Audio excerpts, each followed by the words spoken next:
আমল কি করবেন আর কি করবেন না, মাসলা মাসাইল, নামাজ, রোজা, হজ, যাকাত, যা কিছু আপনার জীবনে আদান প্রদান, মামলাত, কেনা বেচা ইত্যাদি, এসব হচ্ছে আহকাম, মাসলা মাসাইল বা আমল, কর্মক্ষেত্র আপনার।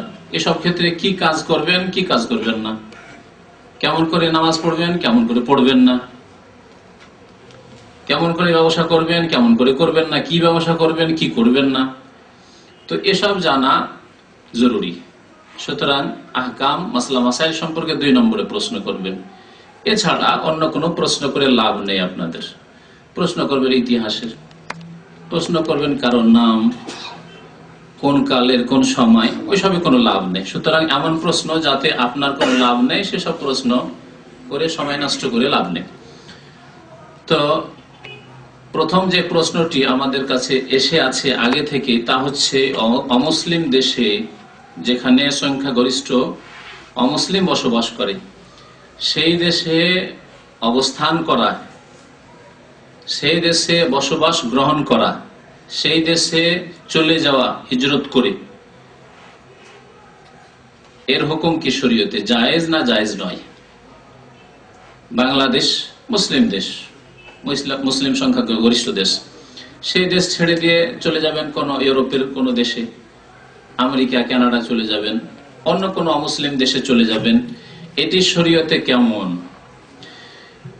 এই প্রশ্ন অত্যন্ত গুরুত্বপূর্ণ আমাদের আজকালকার জামানায়।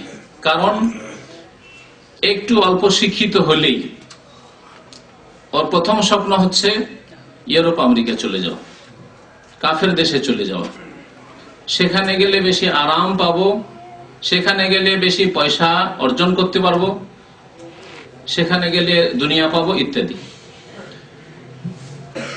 আর যারা বেশি পড়াশোনা করতে পারেও নি, তারাও তাদের পিছনে পিছনে ছুটেছে। যারা পড়াশোনা তো করতে পারিনি, তো আমরা এত পিছিয়ে থেকে যাব, পয়সার ক্ষেত্রে তো কিছু এগোতে হবে, সুতরাং তারাও যা হোক না কেন, আর যেইভাবে হোক না কেন, যা করতে হোক না কেন, সেখানে গিয়ে সে মদের বোতল তুলে দিতে হোক কাস্টমারকে, মদের দোকানে চাকরি করতে হোক, শোরের গোশত পরিবেশন করতে হোক হোটেলে। আর এই হচ্ছে সেখানকার হোটেল, পশ্চিমা দেশগুলির হোটেলে এই 2টি জিনিস হচ্ছে প্রধান খাদ্য। তো এসব কাজে অধিকাংশ অশিক্ষিত সমাজ চলে যাচ্ছে। শিক্ষিত সমাজ যদিও হয়তো এইসব কাজে যায় না, কিন্তু সেখানে যায় স্বামী স্ত্রী একসাথে কাজ করতে হবে, কারণ ডলারে আই ইনকাম, পাউন্ডসে আই ইনকাম। সুতরাং এখানে কোন রকমের ঘাটতি রাখতে হবে না, আমার একা কাজ করে হবে না, আমার স্ত্রীও কাজ করাতে হবে। ছেলে মেয়েদের দেখাশোনা কে করবে? তার জন্য বুড়ো মা বাবাকে নিয়ে যায়। মা বাবাকে কখনো নিয়ে যেত না যদি এই গরজ না থাকতো। শুনে রাখেন একটি কথা, এদের অধিকাংশ লোকেরা মা বাবাকে বাংলাদেশ থেকে, ভারত থেকে, পাকিস্তান থেকে এই জন্য উঠিয়ে নিয়ে যায় যে তাদের ছেলে মেয়েগুলো দেখাশোনা করতে হয় বাড়িতে, আর তারা স্বামী স্ত্রী অবাধ মেলামেশায় সেখানে চাকরি করবে।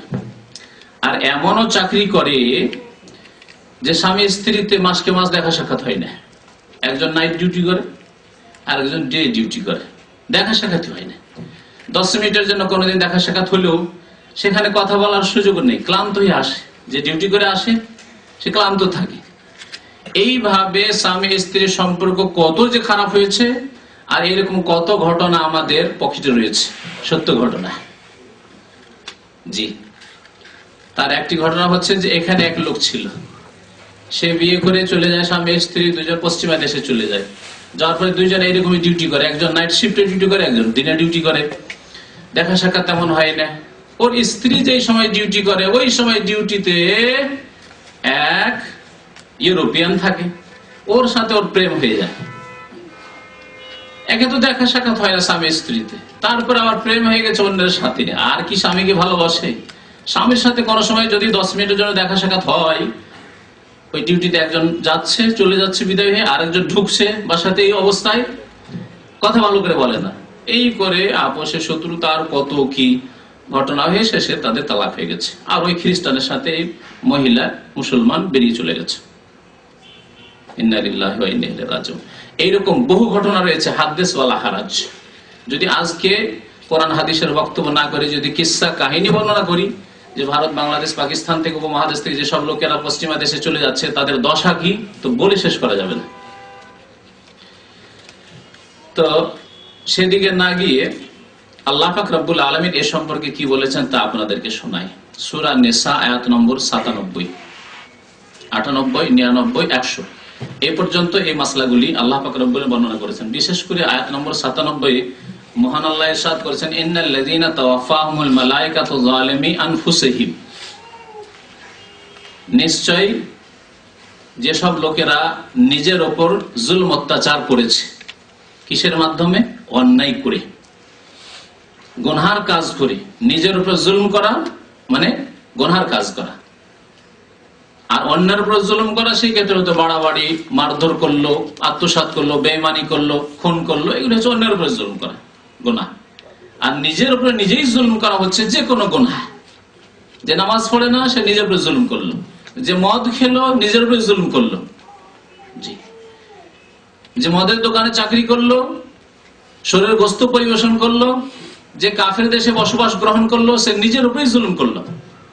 আল্লাহ বলছেন যালিমি আনফুসিহিম, যারা নিজের উপরে জুলম অত্যাচার করেছে, নিজের উপর জুলম অত্যাচার করেছে, তাদেরকে যখন ফেরেশতারা মৃত্যু দান করবে, তাওয়াফাতহুমুল মালায়েকা, ফেরেশতাগণ যখন তাদের আত্মাগুলি গ্রহণ করবেন, তখন ফেরেশতাগণ ওই অমুসলিম দেশে বসবাসকারী মুসলিমদের, যারা কাফেরদের মাঝে বসবাসের জন্য দ্বীনকে জীবনের বিভিন্ন ক্ষেত্রে প্রতিষ্ঠা করতে বাধা পেয়েছে, প্রতিষ্ঠা করতে পারেনি, হারাম খেতে বাধ্য হয়েছে, শরীর গোস্ত খেতে বাধ্য হয়েছে, মদ খেতে বাধ্য হয়েছে, মদের দোকানে চাকরি করতে বাধ্য হয়েছে, শরীর গোস্ত খেতে বাধ্য হয়েছে, ইত্যাদি ইত্যাদি। এইভাবে নিজের ছেলে মেয়েদেরকে ইসলাম শিখাতে পারেনি, মেয়েরা বেহায়া বেপরদা হয়ে গেছে, মেয়ে খ্রিস্টানের সাথে বেরিয়ে চলে গেছে। যালিমি আনফুসিহিম, এইভাবে যারা নিজেদের উপর জুলম করেছে, তাদের যখন মৃত্যুর সময় আসবে, তাওয়াফাতহুমুল মালায়েকাতু যালিমি আনফুসিহিম ক্বালু, ফেরেশতারা বলবেন, ফিমা কুনতুম, তোমাদের কি অবস্থা ছিল, এমনটা কেন, কি করেছিলে এখানে এসে, ইউরোপে এসে, বাংলাদেশ ছেড়ে? ফিমা কুনতুম, কোথায় ছিলে, কি অবস্থায় ছিলে, তোমার মেয়ের খবর কি? মেয়ে চলে গেছে খ্রিস্টানের সাথে বেরিয়ে, এখানে তুকবাইতে এক লোক থাকতো, তুকবাতে এ খবর তুকবাই থাকতো, দুই মেয়ে নিয়ে ইউরোপ চলে যায় তুকবাই, এত সুন্দর ইসলামিক রাষ্ট্রে চাকরি ছেড়ে দিয়ে, হালাল রুজি ছেড়ে দিয়ে চলে গেল ইউরোপে। যাওয়ার পরে দুই মেয়েকে কলেজে ভর্তি করলো, দুই মেয়ে দুই খ্রিস্টানের সাথে বেরিয়ে চলে গেছে, বাঙালি। 5-7 বছর আগে ঘটনা, আমি তামাম আসার পরে এই ঘটনা, আমার কাছে টেলিফোন আসলে এই অবস্থা। স্বামী স্ত্রী দুজনে, আর নেই কোনো ছেলে নেই, মেয়ে দুটো খ্রিস্টানের সাথে গেছে, হার্ট অ্যাটাক দুজনের। দুনিয়ার আযাব, আখিরাতে যে কি আছে তা শোনেন। এ তো দুনিয়ার আযাব, যে মেয়ে দুটো খ্রিস্টানের সাথে বেরিয়ে চলে গেল কাফের দেশে যাওয়ার কারণে। আখিরাতের আযাব, মৃত্যুর মুহূর্তে ফেরেশতা কি বলবেন? ক্বালু ফিমা কুনতুম, কি ব্যাপার, কি জন্য লন্ডন গিয়েছিলে, কি জন্য ফ্রান্সে গিয়েছিলে, কি জন্য আমেরিকা কানাডা গিয়েছিলে? তখন তারা বলবে, আর ওখানে কেন বসবাস করেছিলে? তারা বাহানা করবে, এদিক সেদিক ওজোর পেশ করবে, বলবে কুন্না মুস্তাযাফিনা ফিল আরদ, আমরা এসব দেশে এসে অত্যন্ত অসহায় হয়ে পড়েছিলাম, অত্যন্ত দুর্বল হয়ে পড়েছিলাম। মুস্তাযাফিনা ফিল আরদ, যে দেশে, যে জমিনে গিয়েছিলাম, যে ভূমিতে গিয়েছিলাম, সেখানে আমরা দুর্বল, অসহায়, সংখ্যালঘু ছিলাম, সেজন্য দিন পালন করতে পারিনি, নামাজ পড়তে পারিনি, মসজিদ পাইনি, আজান জীবনে শুনতে পাইনি, মেয়েদের পর্দা করাতে পারিনি, আমার স্ত্রীকে পর্দা করাতে পারিনি, অবাধ মেলামেশা করতে হয়েছে, আমার মেয়েকে, সাবালিকা মেয়েকে, আমার স্ত্রীকে অন্য পুরুষের সাথে হাত মিলাতে হয়েছে। জি, একজন জার্মানে থাকে লোক, সে কয়েক বছর আগে হজের মোসামের সাথে দেখা, আরবিয়ান, সে স্ত্রীকে পর্দা করে নিয়ে এসছে হজের, স্বামী স্ত্রী বসে আছে। এমন এক জায়গায় সফর করছি বাসে, মক্কা থেকে ঠিক আসছি মেনার দিকে, মেনা আসতে ভিড়ে হজের দিনে 5 ঘন্টা লেগেছে। এই 5 ঘন্টায় সে পাশে আমার সিটে বসে কথা বলতে লাগলো, জার্মান থেকে এসছে। সেখানকার পর্দা মাথার উপরে, এর আগে বলেছি কিন্তু, মাথার উপরে ছোট একটা স্কার্ফ বা রুমাল, যাই পর্দা তার মোটামুটি একটা ভালো আছে। তারপরে সে কি বলছে শোনেন, দাড়িওয়ালা মানুষ, দাড়িওয়ালা লোকের ইমান পশ্চিমা দেশে, ইউরোপ আমেরিকা গিয়ে কেমন বিকৃত হয়ে যায়, তাহলে বাকি লোকের ইমানের অবস্থা কি শোনেন। সে বলছে যে ইউরোপ আমেরিকায় বসবাস করলে, আমরা যেসব দেশে আছি সেসব দেশে বসবাস করলে আমার স্ত্রী অন্যের সাথে হাত মিলাতে বাধ্য। এই কথা শোনেন। এই দাঁড়িয়ে নিয়ে একজন আরবিয়ান, তার আসল বাড়ি সিরিয়া অথবা কোনো দেশে, এইসব দেশে বা আলজেরিয়া, সে সেখানে যাওয়ার পরে কেমন ভাবে তার মন মেজাজ ইসলামিক মেজাজ থেকে বিকৃত হয়ে ইহুদি খ্রিস্টানের মেজাজ হয়েছে। হাত মেলাতে বাধ্য। সেখানে যদি হাতে হাত না মিলায় আমার স্ত্রী, তাহলে অভদ্র বলবে, সেই জন্য মিলাতে বাধ্য। তো দেখেন উত্তরটা এরকমই না, যে তোমরা এরকম কেন করেছিলে, ফেরেশতারা জিজ্ঞেস করবেন। তখন জবাব দিবে কুন্না মুস্তাদাফিনা ফিল আরদ, ওই সব দেশে আমরা অসহায় দুর্বল ছিলাম, সংখ্যায় শতকরা 2-3 ছিলাম। আল্লাহ পাকের ফেরেশতাগণ তখন কি বলেন, কালু আলাম তাকুন আরদুল্লাহি ওয়াসিআ, অসহায় ছিলে ইউরোপ আমেরিকা গিয়ে, আল্লাহর জমিন প্রশস্ত ছিল না, পৃথিবী কোষাদা ছিল না, আর অন্য কোন দেশ ছিল না, মুসলিম দেশ ছিল না যেখানে চাকরি করতে, যেখানে বসবাস করতে, যেখানে থাকতে। আলাম তাকুন আরদুল্লাহি ওয়াসিআ ফাতুহাজিরু ফিহা, সেখানে হিজরত করে যেতে, সেখানে বসবাস গ্রহণ করতে, তোমার দ্বীনকে জীবনের প্রতিটি ক্ষেত্রে বাস্তবায়ন করার জন্য। আল্লাহ পাক তারপরে বলছেন ফাউলাইকা মাওয়াহুম জাহান্নাম, যারা কাফের দেশে সংখ্যাগরিষ্ঠ কাফেরদের মাঝে বসবাস করে ঈমানকে হারিয়েছে, নেক আমলকে হারিয়ে পাপে লিপ্ত হয়েছে, তাদের ঠিকানা, তাদের বাসস্থান কি? ফাউলাইকা মাওয়াহুম জাহান্নাম, তাদের বাসস্থান জাহান্নাম। ওয়াসাআত মাসীরা, তাদের পরিণাম খুব খারাপ। স্বয়ং আল্লাহ পাক বলছেন ওয়াসাআত মাসীরা। এই হাদিসের ব্যাখ্যায় যে হাদিস রয়েছে, নবী করিম সাল্লাল্লাহু আলাইহি ওয়াসাল্লাম থেকে আব্দুল্লাহ বিন আব্বাস রাদিয়াল্লাহু তাআলা আনহুমা, আল্লাহ নবী চাচাতো ভাই আব্বাস রাদিয়াল্লাহু আনহু, আল্লাহ রাসূলের চাচা, তার ছেলে, বর্ণনা করেছে আন্না উনাসাম মিনাল মুশরিকিন, বুখারী শরীফের হাদিস। এই আয়াতের শানে নুজুলে বা এই আয়াতের ব্যাখ্যায় বলছেন যে কিছু মুসলমান কানু মাল মুশরিকিন, এরা বসবাস করত মুশরিকদের এলাকায়, মুশরিকদের গ্রামে, কাফেরদের গ্রামে, কাফেরদের এরিয়াতে বসবাস করত। ইউকসিরুনা বা ইউকাসসিরুনা সাওয়াদ আল মুশরিকিন, কাফেরদের গ্রামে, কাফেরদের এলাকায় যদি মুসলিম বসবাস করে, তো এমনি জানা আছে এই গ্রামটি হচ্ছে কাফের গ্রাম, খ্রিস্টান গ্রাম, ইহুদি গ্রাম, তাহলে ওই মুসলিম শতকরা 10 জন বা 5 জন মুসলিম থাকলে বলবে না যে এখানে মুসলিমও আছে, বা বোঝাও যাবে না হয়তো। এতে সংখ্যা যেন বৃদ্ধি করলো কাফেরদের। গ্রামের সংখ্যা বাইরে থেকে লোক গণনা যখন করবে বাড়ির সংখ্যা, তখন মুসলিম বাড়িগুলো ওই ভাববে যে যখন খ্রিস্টান গ্রাম, খ্রিস্টান এলাকা, তখন এরাও হয়তো খ্রিস্টান। বা ওখানে বাইরে থেকে কোনো লোক দেখলে এত সংখ্যক লোক বাস করে, আর এটি হচ্ছে খ্রিস্টান এরিয়া, খ্রিস্টান গ্রাম, তাহলে খ্রিস্টানদের সংখ্যা বাড়ালো। ইউকাসসিরুনা সাওয়াদ আল মুশরিকিন, মুশরিক, পৌত্তলিক, অগ্নি পূজক, মূর্তি পূজক, এদের সংখ্যা বাড়ালো। রাসূলুল্লাহ সাল্লাল্লাহু আলাইহি ওয়াসাল্লামের খেলাফ, অর্থাৎ রাসূলুল্লাহ সাল্লাল্লাহু আলাইহি ওয়াসাল্লাম তখন সাহাবায়ে কেরামদেরকে নিয়ে জিহাদ ফি সাবিলিল্লাহ করছেন। আর যখন ওই এলাকায় যাবেন ইসলামের দাওয়াত নিয়ে বা জিহাদ ফি সাবিলিল্লাহর উদ্দেশ্যে, তখন মুসলিম মুজাহিদিনরা দেখবেন যে এখানে কত সংখ্যা রয়েছে, ওখানে বাছাই করে বোঝা যাবে না যে কজন এখানে মুসলমান আছে না আছে এই কাফেরদের মাঝে। ফায়াতিসাহাম, যুদ্ধ যখন চলছে, তো অনেক সময় তীর এসে, মুসলিমদের তীর এসে যখন ওই কাফেরদের এরিয়াতে পড়লো, এলাকায় পড়লো, ওখানে শতকরা 10 জন যে মুসলিম বাস করে, তাদের উপরে এসে পড়লো, আহত হইলো বা নিহত হইলো কাফের, তার সাথে সাথে মুসলিমও নিহত হইলো, আহত হইলো।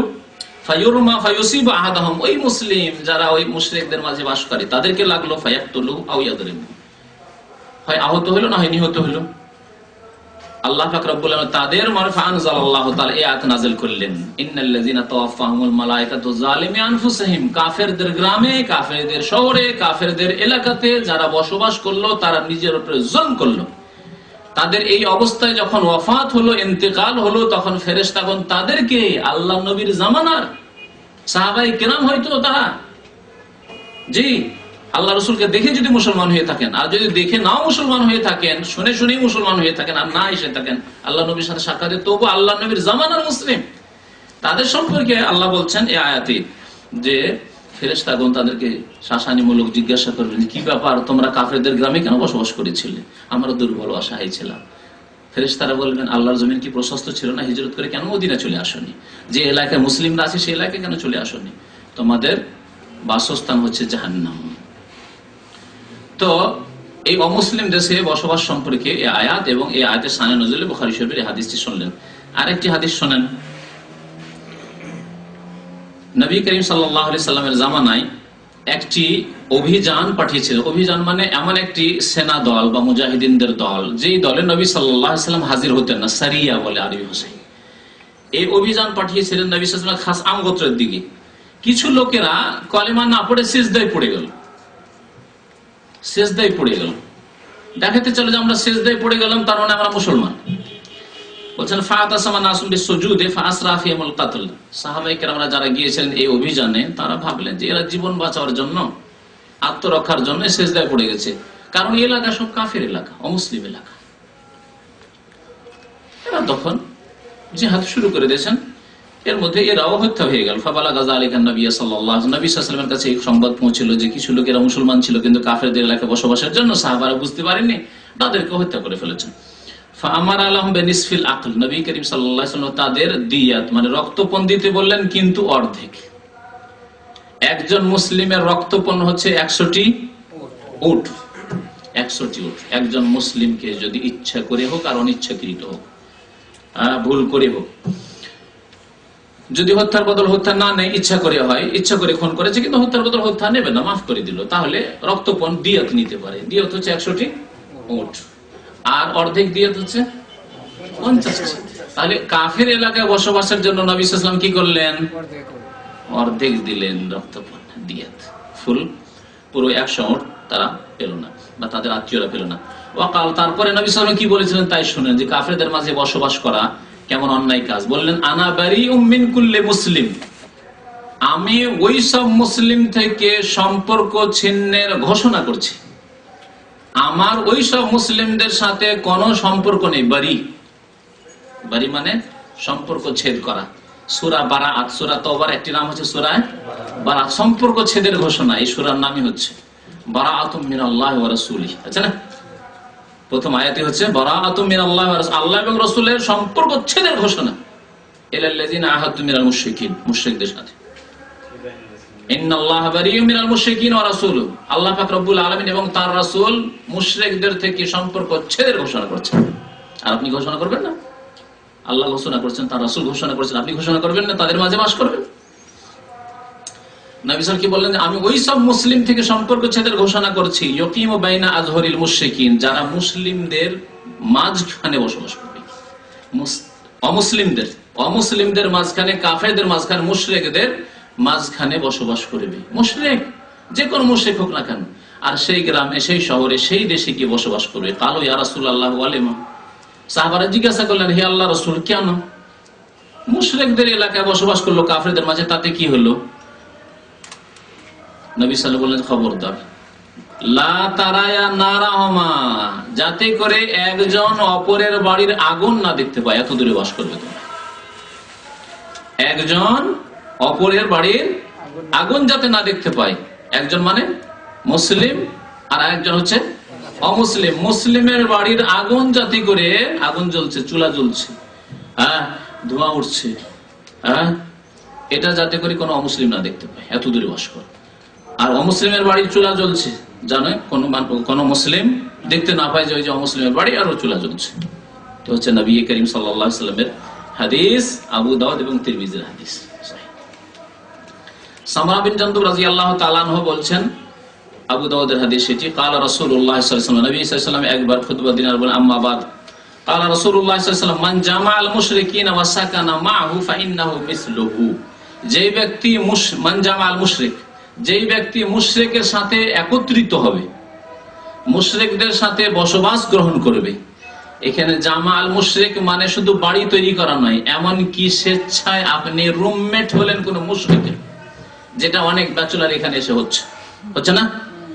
দেশি বলে বাংলাদেশি হিন্দু বা খ্রিস্টান, বা অন্য কেউ হোক না কেন, কাদিয়ানি হোক না কেন, সব মুশরিক কাফের, তার সাথে আপনি রুম নিচ্ছেন। ভাষার ভিত্তিতে, ন্যাশনালিটির ভিত্তিতে, অথবা ইন্ডিয়ান অথবা অন্য কোনো দেশের, দেশি বলে আপনি একসাথে বসবাস করছেন, একসাথে খাওয়া দাওয়া করছেন, এটি হচ্ছে মান জামাল মুশরিক। যে ব্যক্তি মুশরিকের সাথে একসাথে হবে, বাড়ি বাঁধুক অথবা আপনার বসবাস গ্রহণ করুক অস্থায়ী ভাবে, না, সব করে নেবেন না। তবে আপনার কোম্পানি যদি বাধ্য করে, কোম্পানির ভেলা, আর আপনি কোনো উপায় পেলেন না, সেটা আলাদা কথা, সেখানে আপনি বাধ্য। কিন্তু আপনি ইচ্ছা করে একসাথে খাওয়া দাওয়া করেছেন একজন অমুসলিমের সাথে, একসাথে একই রুমে ঘুমান, একই রুমে থাকেন, আপনি নামাজ পড়বে, সে পুতুল পূজা করবে, অথবা নাই করুক না কেন। জি, নবী সাল্লাল্লাহু আলাইহি ওয়াসাল্লাম আপনার সম্পর্কে কি বলছেন? যদি এরকম করেন তো যার সাথে বসবাস করে, ফাইন্নাহু মিসলু, সে তার মতোই, সে তার মতোই। অর্থাৎ সে যদি ইহুদি হয় ইহুদি, সে যদি খ্রিস্টান হয় খ্রিস্টান, তার মতোই। তাহলে অমুসলিম দেশে যারা শখ করে বাস করবে, তারা তাদের মতো, অমুসলিম দেশে গিয়ে সেখানকার নাগরিকত্ব নেবে, তারা তাদের মতোই। জি, ফাইন্নাহু মিসলু। এই 2-3টি হাদিস শোনালাম আর একটি আয়াতে কোরআনী শোনালাম। আশা করি এ সম্পর্কে এতটুকু যথেষ্ট। অমুসলিম দেশে ইচ্ছা করে বসবাস গ্রহণ করা জায়েজ নাই, তবে স্থায়ীভাবে বসবাস জায়েজ নাই। অস্থায়ীভাবে যদি কেউ যায়, তাহলে তার হুকুম কি? অবস্থা দেখতে হবে যে কি জন্য সে গিয়েছে, তার উদ্দেশ্য কি। যদি ইসলামের প্রচারের জন্য যায়, তাহলে এটি শুধু জায়েজ নয়, বরং নেকির কাজ। আল্লাহর কালিমা লা ইলাহা ইল্লাল্লাহ মুহাম্মাদুর রাসূলুল্লাহ, এই কালিমা সারা পৃথিবীতে পৌঁছে দেওয়ার জন্য অমুসলিম দেশে গেছে 2 বছর, 4 বছর, 5 বছরের জন্য, চিরকালের জন্য সেখানে বসবাসের উদ্দেশ্য যায়নি। যাবে মুসলিম দেশ থেকে সেই দেশে, যাওয়ার পর ইসলামী দাওয়াত দিয়ে আবার ফিরে চলে আসবে তার দেশে। কারণ তার এবং তার ছেলে মেয়েদের ঈমান এবং আমলের হেফাজত করা অন্যকে ইসলামের দাওয়াত দেওয়ার চাইতে বেশি জরুরি। কথা আমার বুঝতে পারছেন না? পারছেন না? আপনি যদি স্থায়ীভাবে সেখানে ইসলামের দাওয়াত দিয়ে বসবাস করে থেকে যান, তাহলে আপনার ছেলে মেয়েদেরকে অমুসলিম দেশে বিপদে ফেলে দিয়ে চলে আসলেন। আর সবচেয়ে বড় এই বিপদ হচ্ছে ঈমান হারিয়ে যাওয়ার বিপদ। ঈমান হারিয়ে যাওয়ার বিপদ, কুফরিতে লিপ্ত হওয়ার বিপদ, শিরক বিদআতে লিপ্ত হওয়ার বিপদ, ইসলাম পালন না করতে পারার বিপদ। সুতরাং আপনার ছেলে মেয়েদের হেফাজত আগে করতে, কু আনফুসাকুম ওয়া আহলিকুম নারা, নিজেকে বাঁচাও আর নিজের পরিবারকে প্রথম বাঁচাও, তারপর অন্যদেরকে কলমা পড়িয়ে মুসলমান করে জাহান্নাম থেকে বাঁচাবার চেষ্টা করো। তার ইসলামের দাওয়াতের ক্ষেত্রে গেলেও সেখানে অস্থায়ী ভাবে গিয়ে থাকতে হবে এবং সেখান থেকে ইসলামের দাওয়াত দেওয়া হলে আবার ফিরে আসতে হবে। এটি হচ্ছে নেকির কাজ। পড়াশোনা, এমন উচ্চ শিক্ষা নিতে যাচ্ছেন যেটি মুসলিম দেশের নেই, যদি এরকম হয় তাহলে যাওয়া যাবে, না হলে যাওয়া যাবে না। মুসলিম দেশে যদি পড়াশোনার ব্যবস্থা থাকে, তাহলে অমুসলিম দেশে পড়াশোনার জন্য যাওয়া জায়েজ নয়। যেমন কিং ফাহাদ পেট্রোলিয়াম ইউনিভার্সিটিতে পড়াশোনার, ইঞ্জিনিয়ারিং, ওই সব ডিপার্টমেন্ট আছে। কারণ আমি ওখানে দীর্ঘদিন বক্তব্য করতে যেতাম, যেখানে গিয়ে দেখলাম যে ওখানে সবগুলো ডিপার্টমেন্ট আছে পড়াশোনার। আর এখানে হয়তো MA অথবা PhD তে অ্যাডমিশন হয়ে গেছে বাংলাদেশের ছেলেদের, তার এখানকার অ্যাডমিশন ছেড়ে দিয়ে ও পেলো কোথায়, কানাডায় পেলো, কোথায় আমেরিকায় পেলো, কোথায় আর কোনো দেশে পেলো, ইউরোপের কোনো দেশে পেলো, সেখানে চলে গেল। সব করি, এটি জায়েজ নাই। তবে এমন কোন পড়াশোনা যেটি জাতির জন্য জরুরি, আপনার জন্য, আপনার জাতির জন্য জরুরি, আর আপনার দেশে সেই পড়াশোনা নেই, অথবা অন্য কোনো মুসলিম দেশে সেই বিকল্প পড়াশোনা নেই, তাহলে অমুসলিম দেশে যাওয়া জায়েজ হবে শুধু পড়াশোনার উদ্দেশ্যে। পড়াশোনা শেষ হলে আবার ফিরে আসতে হবে, চাকরি করবে এবং সেখানকার নাগরিকত্ব নেবে, গ্রিন কার্ড নেবে আর থাকবে, এটি জায়েজ নাই। জি, এইরকম ব্যবসা বাণিজ্যের ক্ষেত্রে, ব্যবসা বাণিজ্য যদি এমন কোন মাল সামান হয় যেটা নেওয়ার জন্য মুসলিম দেশে যেতেই হচ্ছে, তাহলে যতক্ষণ প্রয়োজন সে প্রয়োজন পুরা করে আপনি আবার মুসলিম দেশে ফিরে আসেন। অমুসলিম দেশে স্থায়ীভাবে বসবাস করা জায়েজ নয়। এটি হচ্ছে শরীয়ত। আল্লাহ পাক রব্বুল আলামিন যেন মুসলমানদেরকে বোঝার এবং তাদের ঈমান এবং আমলের হেফাজতের তৌফিক দান করেন, আমিন। এখন আপনাদের অন্য প্রশ্নগুলির উত্তর দিচ্ছি। যেসব ভাইরা প্রশ্ন করবেন তারা এখানে প্রশ্ন পাঠিয়ে দেবেন। আপনি প্রশ্নটা খুব আছে, ঈমান এবং আমলের সাথে, আকীদা এবং মাসলা মাসাইলের সাথে সম্পর্কীয় প্রশ্নগুলি দেন এখানে। এক ভাই জিজ্ঞাসা করেছেন, নবী সাল্লাল্লাহু আলাইহি ওয়াসাল্লাম বলেছেন জাহান্নামে মহিলাদের সংখ্যা বেশি, এর কি বিশেষ কোনো কারণ আছে? নবী করিম সাল্লাল্লাহু আলাইহি ওয়াসাল্লাম ওহীর মাধ্যমে কথা বলতেন। ওহির মাধ্যমে কথা বলতেন, ওহি ছাড়া কোনো কথা বলেননি। নবী সাল্লাল্লাহু আলাইহি ওয়াসাল্লামের কাছে ওহি হয়েছে যে মহিলারা অধিক সংখ্যায় জাহান্নামে যাবে। সুতরাং এ কথা চিরসত্য। কেন যাবে এ সম্পর্কে নবী কারীম সাল্লাল্লাহু আলাইহি ওয়াসাল্লাম ইঙ্গিত দিয়েছেন, বলেছেন তুকসিরনা লানা ওয়া তাকফুরনাল আশির। মহিলাদের খারাপ স্বভাব একটি হচ্ছে যে তারা অল্পতেই গালিগালাজ করে, গালমন্দ করে, অধৈর্য হয়ে যায়, গালমন্দ করে, এই একটি স্বভাব। ওটি দিয়ে দেন, যেটা ওটি দেখা আছে ওটি কেমনি দিন। আর স্বামীর তোমরা নাশুকরি করো, অকৃতজ্ঞ হও। স্বামী এত মেহনত করছে, পরিশ্রম করছে, বিদেশে থাকছে, কত কষ্ট করছে, জন্মজুরের কাজ করছে, করে খাবার দিচ্ছে, কাপড় দিচ্ছে, তাতে খুশি না। যদি কোনো মাসে একটু কম দিতে পারে বা কোনো একবার ছুটিতে গেলেন দেশে, যাওয়ার পর একটু ভালো কিছু উপহার দিতে পারলেন না, তো এমন মন অসন্তুষ্ট যে জীবনে তোমার ঘরে এসে সুখ পেলাম না। এইরকম খারাপ স্বভাব মহিলাদের রয়েছে, অধিকাংশ মহিলাদের। তাই অধিকাংশ জাহান্নামে যাবে, নবী সাল্লাল্লাহু আলাইহি ওয়াসাল্লাম বলেছেন। আর তাদের ধর্মীয় ক্ষেত্রেও ত্রুটি রয়েছে, যার কথা নবী করিম সাল্লাল্লাহু আলাইহি ওয়াসাল্লাম ইঙ্গিত করেছেন। মহিলাদের দ্বারা পাপের কাজ বেশি হয় অশ্লীল কাজের ক্ষেত্রে, ব্যভিচারের ক্ষেত্রে। তাই আল্লাহ পাক রব্বুল আলামিন যখন জেনা ব্যভিচারের শাস্তির কথা বলেছেন সূরা নূরে, তখন প্রথম জেনাকারিনীর কথা বলেছেন, আয-যানিয়াতু ওয়াজ-যানি, প্রথম মহিলার কথা বলেছেন। তারপরে আয-যানি ব্যভিচারকারী পুরুষের কথা বলেছেন। কি হিকমত, কি রহস্য! আল্লাহ মহিলার নাম কেন আগে বললেন, আগে পুরুষের নাম? অন্যান্য ক্ষেত্রে পুরুষের নাম আল্লাহ পাক রব্বুল বলেছেন। চুরির ক্ষেত্রে ওয়াস-সারিকু ওয়াস-সারিকাতু, প্রথম পুরুষ চোরের কথা বলেছেন, তারপরে মহিলা চোরের কথা বলেছেন ওখানে। তাই অশ্লীল কাজগুলির ক্ষেত্রে বাড়াবাড়ি বা সীমালঙ্ঘন বা প্রলোভন ইত্যাদি মহিলাদের পক্ষ থেকে বেশি হয়ে থাকে। রাস্তাঘাটে বেহায়া বেপরদা মহিলারা না বেরোলে সমাজে, দেশে এত বেশি জেনা ব্যভিচার হতো না। তারা যদি পর্দার মধ্যে থাকতো, তারা যদি বাড়িতে বসবাস করত, পর্দা সম্পর্কে গত আগের সপ্তাহে আলোচনা করেছি। আল্লাহ তাদেরকে বাড়িতে বসতে বলেছেন, তারা বাড়িতে থাকতো আর প্রয়োজনে বেরোলে পর্দার সাথে বেরোতো, তাহলে জেনা এত ব্যাপক আকার ধারণ করতো না। তারা যদি বিদেশে চাকরি না করতে আসতো, হসপিটালে আর এই আপনার খাদ্দামার ভিসাতে আর এতে সেতে বিভিন্ন দেশে বাইরে যদি না বেরোতো, তাহলে জেনা এত ব্যাপক আকার ধারণ করতো না। তাহলে জেনা, অশ্লীল কাজের মূল কারণ হচ্ছে মহিলারা। তো সংক্ষেপে এতটুকু যথেষ্ট। জি, বাকি আল্লাহ পাক রব্বুল আলামিন কোন জাতির উপরে জুলুম করবেন না। ওমা আনা বিযাল্লামিন লিল আবিদ, না পুরুষের উপরে জুলুম হবে আর না মহিলাদের উপরে জুলুম হবে। কর্মের ফল পাবে আল্লাহ পাক রব্বুল আলামিনের কাছে।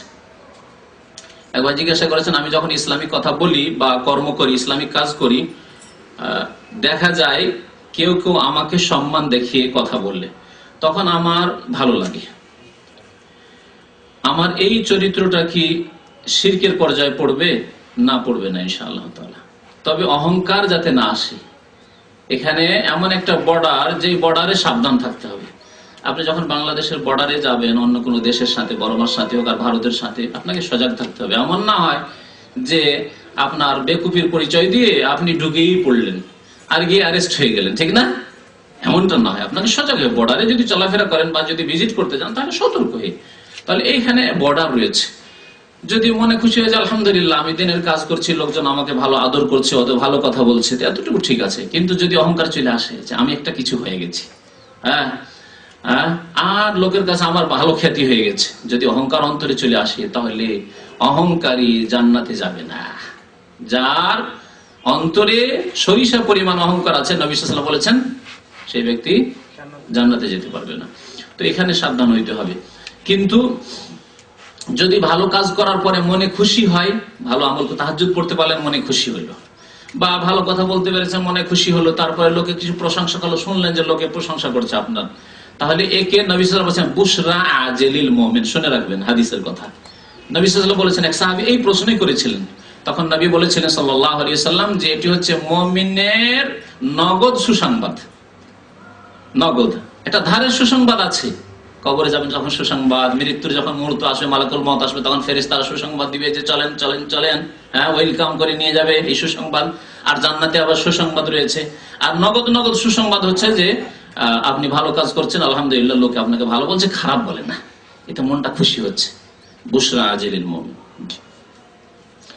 আর এই ক্ষেত্রে আর বলছেন যে যখন আমার এরকম মনটা হয়, চিন্তা করি যে আমি গুনাহগার হয়ে যাবো নাকি, তাই দাওয়াতি কাজ করতে আগ্রহ জাগে না, এখানে কিন্তু শয়তান সুযোগ নিচ্ছে। সাবধান, এইরকম শয়তান ওয়াসওয়াসা দিয়ে তোর মনে তো অহংকার চলে আসতে পারবে, তোর মনে তো এরকম খুশি চলে আসে, তোকে তো খুব লোকে ভালোবাসছে, তাহলে তুই এই কাজ বন্ধ করে দে। এই শয়তান এখানে কিন্তু সুযোগ দিচ্ছে। সাবধান, শয়তান আপনাকে তখন তাহাজ্জুদ ছাড়িয়ে দিবে, শয়তান তখন আপনাকে জামাতে যাওয়া ছাড়িয়ে, শয়তান তখন আপনাকে দিনের কথা বলা ছাড়াই দিবে, এই সুযোগ দেবে। এখানে শয়তানকে সুযোগ দিলে হবে না, এখানেও বর্ডার।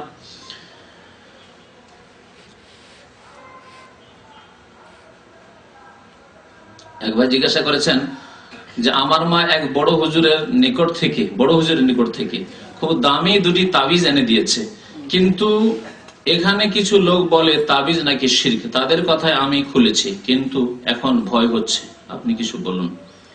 দেখেন, নবী করিম সাল্লাল্লাহু আলাইহি ওয়াসাল্লাম বলেছেন আত-তামাইমু শিরকুন, তাবিজ হচ্ছে শিরক। এটি আল্লাহর নবীর কথা, কোন আলেমের ফতোয়া নাই। ফতোয়া হইলে ভাবতেন যে হতে পারে মানুষের মত ভুল হতে পারে। এটি কার কথা? নবী সাল্লাল্লাহু আলাইহি ওয়াসাল্লামের কথা। আচ্ছা, যদি কেউ বলে যে তাবিজ যাতে শিরক থাকবে সেটি শিরক, যেটা কোরআনের দোয়া দিয়ে করব, কোরআনের সূরা দিয়ে করব, অথবা নবী হাদিসের দোয়া দিয়ে করব, নবী সাল্লাল্লাহু আলাইহি ওয়াসাল্লাম যদি পার্থক্য থাকতো তাহলে পার্থক্য করে বলতেন যে দেখো তোমরা কোরআন হাদিসের দোয়া দিয়ে করিও, তাবিজ করিও, অসুবিধা নাই, আর শিরকি কথা দিয়ে বা বোধগম্য যে সব শব্দ নয়, বাক্য নয়, সেগুলি দিয়ে করিও না, ভেঙে বলতেন। কারণ তিনি আল্লাহর পক্ষ থেকে শরীয়ত পৌঁছানোর এই ফরজ দায়িত্ব পালনের জন্য এসেছিলেন, তিনি এই পার্থক্যের সাথে বর্ণনা করেননি। সুতরাং তাবিজ যে কোন রকম হোক না কেন, আল্লাহ নবী বলেছেন শিরক, সুতরাং শিরক। কি রকম শিরক? পূজার শিরক নয়, সেজদা করার শিরক নয়, তাবিজকে কেউ সেজদা করে না, কিন্তু ভরসার শিরক।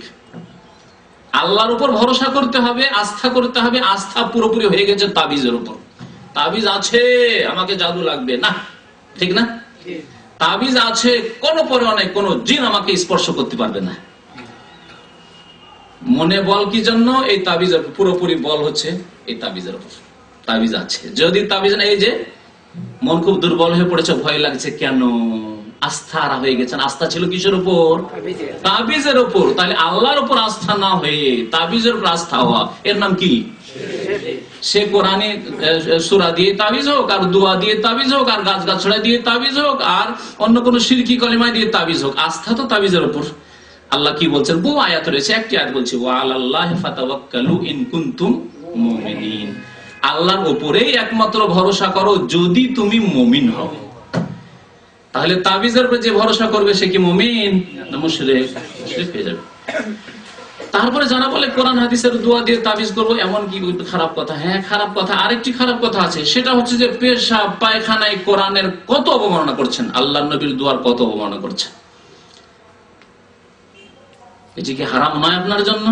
দিনে কতবার গুনাহগার হচ্ছেন তাবিজ নিয়ে, পেশাব করতে গিয়ে, পায়খানা গিয়ে, গোসলখানায় গিয়ে, কতবার গুনাহগার হচ্ছেন আপনি?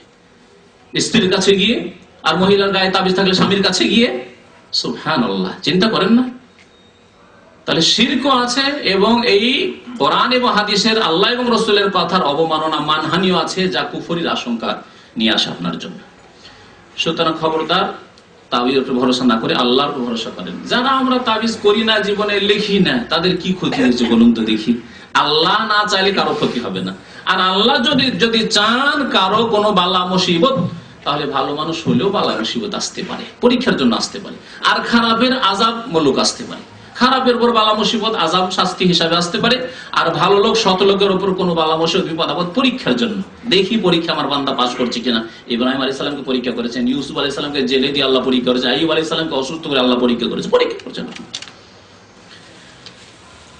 সুতরাং আল্লাহর ভরসা করেন আর তাবিজ করবেন না। এই তাবিজের সাথে আরেকটি প্রশ্ন ছিল, মুখে আমাকে জিজ্ঞাসা করেছিল এক ভাই, সেটা হচ্ছে যে এক ভাই সুতা বেঁধে রেখেছে। সুতা অনেকে বালা রাখে, হ্যাঁ, পায়ে হোক, হাতে হোক, বাচ্চার কোমরে হোক, রাখে না? কালো হোক আর সাদাই হোক, যাই হোক না কেন, নবী করিম সাল্লাল্লাহু আলাইহি সাল্লাম নিষেধ করেছেন। একজনের হাতে খেত, মানে ওই তাকার সুতা বাঁধা ছিল। জিজ্ঞাসা করলেন যে কি ব্যাপার? বলছে মিনাল ওয়াহেনা, আমার দুর্বলতা বা আমার এক রোগ আছে, সেই রোগের কারণে, রোগ থেকে আত্মরক্ষার জন্য সুতা বেঁধে রেখেছে, তাকা বেঁধে রেখেছে। নবী সাল্লাল্লাহু আলাইহি ওয়াসাল্লাম বললেন ফাইন্নাহু লা ইয়াজিদুকা ইল্লা ওয়াহনা, আরো বেশি তোমার রোগ বৃদ্ধি করবে, এই সুতাতে তোমার রোগ আরো বৃদ্ধি করবে। এক মনের রোগ ওয়াসওয়াসা, আর মনের দুর্বলতা, যে সুতা যদি বাই চান্সে ছিঁড়ে যায়, পড়ে যায়, তাহলে বিপদ হবে। কেউ যদি ছিঁড়ে নেয় মুশকিল হয়ে যাবে। আর সবচেয়ে বড় রোগ হচ্ছে শিরকের রোগ, কুফরির রোগ। ফি কুলুবিহিম মারাদুন ফাযাদাহুমুল্লাহু মারাদা। সূরা বাকারায় যে রোগের কথা, মারাদের কথা বলেছে, কোন রোগ? শিরকের রোগ, কুফরির রোগ। আপনার শিরকের রোগ। আরো কি বলেছেন নবী সাল্লাল্লাহু আলাইহি ওয়াসাল্লাম? শুনবেন, ওই হাদিসটি পুরো করি। ফাইন্নাকা লাউ মিত্তা, এই অবস্থায় তুমি যদি মরে যাও, ওয়াহি আলাইকা, আর এই সুতা তাগা বালা যদি তোমার কাছে থাকে, তোমার হাতে কোমরে বা তোমার ছেলে মেয়ের হাতে কোমরে, বাড়িতে ইত্যাদি যদি থাকে, মা আফলাহতা আবাদা, কোনদিনই তুমি মুক্তি পাবে না, কখনো তুমি মুক্তি পাবে না। তাহলে ভালো করে শুনে রাখুন যে এসব করা শিরকি কাজ, তা করবেন। আল্লাহর ভরসা করতে চেষ্টা করুন।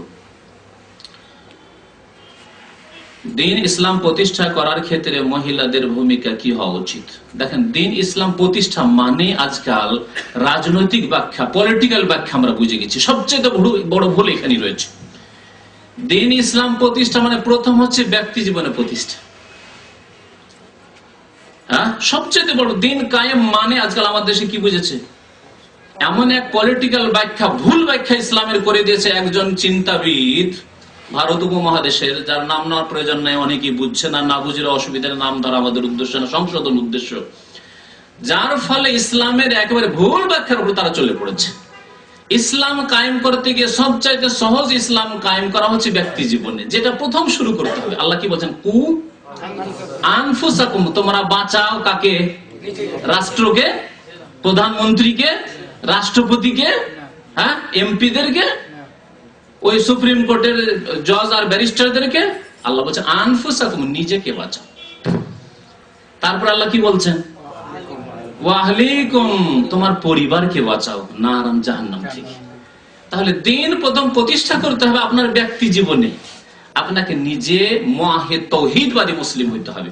আপনার আকীদা আমলে শিরকের গন্ধ না থাকে, আপনার কাজে কর্মে শিরকের গন্ধ না থাকে, হারাম খাওয়ার গন্ধ না থাকে, আপনার ফরজ ওয়াজিব তরকের ছেড়ে দেওয়ার গন্ধ না থাকে। 5 ওয়াক্ত নামাজ কায়েম করুন আপনি, আপনার স্ত্রী কায়েম করুন 5 ওয়াক্ত নামাজ, আপনার স্ত্রী হালাল রিজিক খাক। এই নিজের যখন দায়িত্ব হয়ে গেল, তাই নবী আপনার স্ত্রীর লজ্জা স্থানের হেফাজত করুক, আপনার স্ত্রী পর্দা করুক। তাই নবী করিম সাল্লাল্লাহু আলাইহি সাল্লাম রাষ্ট্রীয় ক্ষমতায় মহিলাদের কি ভূমিকা আছে এই কথা বলেননি? কি বলেছেন? আল মারআতু ইযা সাল্লাত খামসাহা। শুনে রাখুন ভালো করে হাদিস। মহিলাদের ডিউটি সামান্য ডিউটি আল্লাহ পাক দিয়েছেন, পক্ষান্তরে পুরুষদের অনেক বেশি ডিউটি রয়েছে, দায় দায়িত্ব অনেক বেশি পুরুষের। আল মারআতু ইযা সাল্লাত খামসা, মহিলা যদি 5 ওয়াক্ত নামাজ পড়ে, 5 ওয়াক্ত নামাজ পড়ে, ওয়া সামাত শাহরা, রমজান মাসে যদি রোজা রাখে, ওয়া আহসানাত ফারজাহা, আর লজ্জা স্থানের যদি হেফাজত করে, হারামে কোনোদিন লিপ্ত না হয়, বেহায়া বেপর্দা না হয়ে যায়, তার শরীরের কোন অংশ অপর পুরুষ যাতে করে আজনবী কেউ গায়ের মাহরাম না দেখে নেয়। আহসানাত ফারজাহা, আহসানাত ফারজাহা মানে এই নয় যে শুধু লজ্জা স্থানের হেফাজত করলো মানে বড় জেনে লিপ্ত হইলো না, আর মাথার চুল কখনো খোলে, চেহারা গোলা থাকে, হাত খোলা থাকে, পা গোলা থাকে, শাড়ি আর ব্লাউজ পরে পেট পিঠ খোলা থাকে, এর মানে লজ্জা স্থানের হেফাজত না। মহিলাদের গোটা শরীর যেহেতু ঢাকার বস্তু, সুতরাং যেই ব্যক্তি বেহায়া বেপর্দা, যেই মহিলা, সে লজ্জা স্থানের হেফাজত করলো না, যদিও তার দ্বারা কোনোদিন বড় জেনা না হোক। কতটি বললাম? 3টা বলেছি। 4 নম্বরে ওয়া আতাআত বা'লাহা, স্বামীর যেই মহিলা আনুগত্য করলো, স্বামীর কথা মেনে চললো, হালাল ক্ষেত্রে, জায়েজ ক্ষেত্রে, ফরজ ওয়াজিব সুন্নাত থেকে শুরু করে জায়েজ পর্যন্ত। যেমনই হারামে নেমে আসবে, যদি স্বামী হারাম কাজের কথা বলে, স্বামী যদি অন্যায় কাজের কথা বলে, স্বামী যদি পাপের কথা বলে, শুনবে? শুনবে না। খুব তাড়াতাড়ি কথা বললাম, হয়তো অনেকে বুঝতে পারলেন কিনা। ফরজ কাজ আপনার জন্য ফরজ, স্বামী বলছে এই কাজটি করো, যাও নামাজ পড়ো, পড়বেন না? পড়বেন না? আচ্ছা। সুন্নত কাজ, যাও সুন্নতে নামাজ পড়ো, সোমবারে রোজা রাখো, বৃহস্পতিবার রোজা রাখো, শুনবেন না? শুনবেন না? স্বামী বলছে যে দেখো তুমি জায়েজের ক্ষেত্রে উদাহরণ দিই, পর্দা করে বাজারে যাওয়া প্রয়োজনে স্বামীর সাথে কেনাকাটার জন্য গেলেন, জায়েজ না জায়েজ নয়? স্বামীর সাথে বা আপনার বাবার সাথে, মহিলা বাবার সাথে গেল বা আপন ভাইয়ের সাথে গেল, জায়েজ। কিন্তু স্বামী বলছে না তুমি যেও না, যা লাগবে আমি কিনে এনে দেবো, তোমার যাওয়ার দরকার নেই। তাহলে স্বামীর আনুগত্য করতে হবে না? হবে না? জায়েজের ক্ষেত্রে আনুগত্য।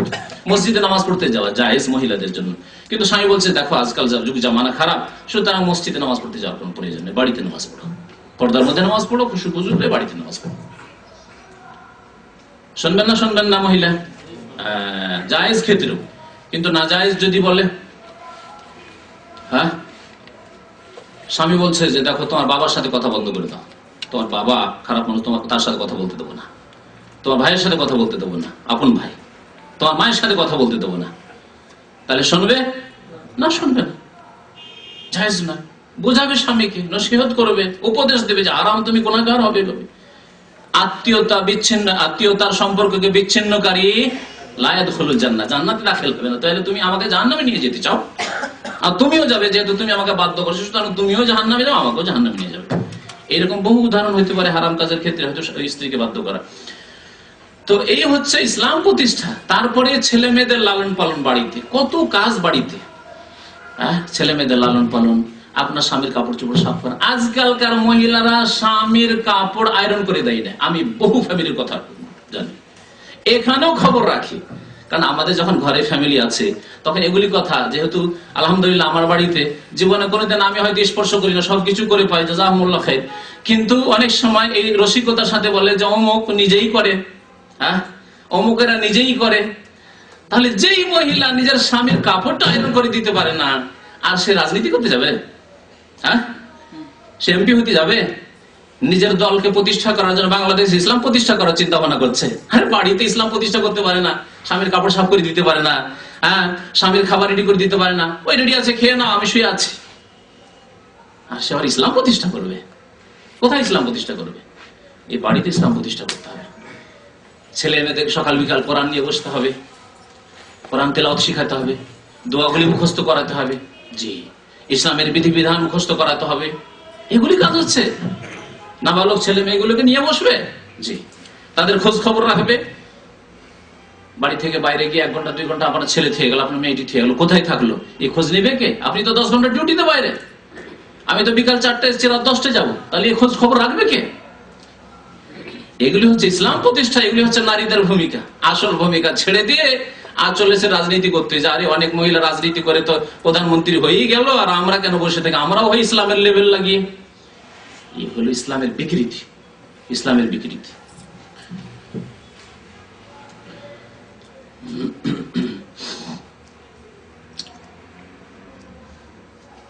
আরেকবার প্রশ্ন করেছেন, মুসলিম মেয়ে মানে মুসলিম মহিলা প্রাথমিক বিদ্যালয়ে মাস্টারি করতে পারবে? সে বিদ্যালয়ে পুরুষ আছে। প্রাথমিক বিদ্যালয়ে তো ছাত্র ছাত্রীদের ক্ষেত্রে না হয় বলা যায় যে এখানে নাবালক ছেলে আছে, সুতরাং এখানে ছাত্র ছাত্রীদের ক্ষেত্রে অসুবিধা নেই। কিন্তু সাথে যারা কলিগ আছে তারা কেমন? তারা কি সবাই মহিলা? যদি মহিলা হয় তাহলে অসুবিধা নেই, সব মহিলা রয়েছে। বাইরে হয়তো যে আপনার পাহারাদার আছে, গেটম্যান আছে, সেই শুধু পুরুষ, আর ভিতরে সব মহিলা আছে, তাহলে জায়েজ রয়েছে। কিন্তু যদি কলিগ যারা অন্যান্য শিক্ষক রয়েছে সেগুলি যদি পুরুষ হয়, শিক্ষিকা আর শিক্ষক, যা ইন্ডিয়া বাংলাদেশ পাকিস্তান অবস্থা এরকম, শিক্ষক শিক্ষিকা একসাথে, যদিও মহিলা বিদ্যালয় লেখা আছে কিন্তু তাতে শিক্ষক হচ্ছে পুরুষ মহিলা 2 রকমই। তাহলে এই রকম ক্ষেত্রে যেহেতু ওই পুরুষ শিক্ষক সাথী সঙ্গীদের সাথে বসে মিটিং করতে হবে, অনেক সময় করতে হবে না, আলোচনা করতে হবে, দেখা সাক্ষাৎ রাত দিন হচ্ছে, এতে ইসলাম নষ্ট হয়ে যাবে। এইভাবে ইসলাম প্রতিষ্ঠা, এগুলো হচ্ছে ভূমিকা। যে এইরকম ক্ষেত্রে চাকরি করা যাবে না। চাকরি এমন জায়গায় করতে হবে যেখানে এসব ফিতনা থেকে নিরাপদ থাকে। হতে পারে অনেক সময় ফিতনার কারণ হয়ে যায়। ওই মহিলা, যে মহিলা পুরুষের সাথে চাকরি করছে একসাথে, হয়তো মহিলার স্বামী দুর্বল, কোন দিক থেকে দুর্বল, সৌন্দর্যতায় দুর্বল, রূপে দুর্বল, অথবা পুরুষত্বের দুর্বল, অথবা যে কোনো দিকে দুর্বল, হয়তো আর্থিক দিক দিয়ে দুর্বল। আর ওই সাথে যে কলিগ পুরুষ আছে ওকে দেখেছে মাশাআল্লাহ খুব সুন্দর, মানে দেখতে সুন্দর, খুব সুন্দর, অথবা খুব টাকাওয়ালার ছেলে, পয়সাওয়ালার ছেলে, অনেক ঘটনা এরকম ঘটেছে। ওই স্বামীকে ছেড়ে দিয়ে ভিতর ভিতর আজকাল বাংলাদেশে তো মাশাআল্লাহ মহিলাও তালাক দিচ্ছে। কোর্টে গিয়ে নিজেই তালাক করলাম, আমার কাছে কত কাগজে বাংলাদেশ কোর্ট থেকে এসছে, মহিলা নিজেই তালাক করছে, যেটা শরীয়তে নেই। কোথায় আছে মহিলা তালাক দিবে? তালাকের অধিকার, তালাকের মালিক হচ্ছে পুরুষ। মহিলা যদি না থাকতে চায় সে খোলা করবে, তার জন্য সে দরখাস্ত করবে সরকারের কাছে, তারপরে ডাকবে স্বামীকে, তারপরে হবে। আর স্বামী আছে সৌদি আরবে, আর ওখান থেকে তালাক দিয়ে লেটার পাঠিয়ে দিয়েছে স্বামীর কাছে। কি পশ্চিমা দেশ, কি ইহুদি খ্রিস্টানদের দেশের মতো আইন কানুন, আল্লাহ পাক জানে। তো কথা হচ্ছে যে কি বলছিলাম বিষয়টি, হ্যাঁ, তো কথা হচ্ছে যে এই মহিলা চাকরি করবে মহিলাদের ক্ষেত্রে। হ্যাঁ, যে কথাটা বলছিলাম সেটা হচ্ছে যে অনেক সময় আকৃষ্ট হয়ে যায় সাথী সঙ্গীদের দিকে, আর স্বামীকে তখন ধীরে ধীরে বলতে লাগে। স্বামী সাথে সাথে যদি হাত নাও টেনে নেয়, কিন্তু সম্পর্ক খারাপ হতে লেগেছে। গিয়ে বলে আমি ক্লান্ত, তুমি তো বাড়িতে বসে আছো, পাকশাক তুমি করতে। আর এরকম বহু ঘটনা দেখেছি। আমাদের এক পরিচিত বন্ধু মানুষ ছিলেন, মাদ্রাসায় পড়াইতেন, তার স্ত্রীও মাদ্রাসায় পড়াইতেন। আর দুইজনে একসাথে চাকরি করে যদি একই সময় গিয়ে পৌঁছিত, স্বামী মনে করতো আরে আমি স্বামী, খাবার কোথায়, আমিও চাকরি করে এলাম, তুমিও চাকরি করলে, পাকশাক করো। এই নিয়ে মারপিট হইতো, মার ধর আর লড়াই ঝগড়া। চিন্তা করেন তাহলে। যখন ওই দিকে আকৃষ্ট হয়ে যাবে সাথী সঙ্গী, যে কলিগ, তার দিকে আকৃষ্ট হয়ে যাবে, তখন আরো শক্ত করে বলবে, রুষ্ট হয়ে স্ত্রী বলবে, যাও তুমি পাক করো, আমি বেতন পাই তুমি বেতন পাও। হ্যাঁ, কেন আমি পাক শাক করবো, তুমি একদিন করো আমি একদিন। তখন কি হবে? তখন আপনি তালাক দিবেন। আর বাংলাদেশি তালাক তো জানেননি, হ্যাঁ, বিদাতিরা শিখিয়ে রেখেছে, এক তালাক নেই। কোরআনে আল্লাহ বলছেন আত-তালাকু মাররাতান, এক এক করে দাও। বলছি এক তালাক নেই, তিন তালাক, একবার তিন একই সাথে। এটা দেশি তালাক। আর শরীয়তি তালাক হচ্ছে আত-তালাকু মাররাতান। মাররা মানে একবার, দুইবার দিয়ে চিন্তা করো, তিনবারের পর আর চিন্তা করার সময় নেই। যেন মাররাতান দুইবারের কথা বলেছেন, দুইবার চিন্তার সময় আছে, আর তৃতীয়বার দিয়ে দিলে আর চিন্তার সময় নেই। এই জন্য স্ত্রীকে চাকরি করার অত শখ রাখেন না, বিপদ আছে, বিপদ আছে। আর বহু বিপদ হয়েছে, আপনার আগে অনেকের বিপদ এরকম হয়েছে।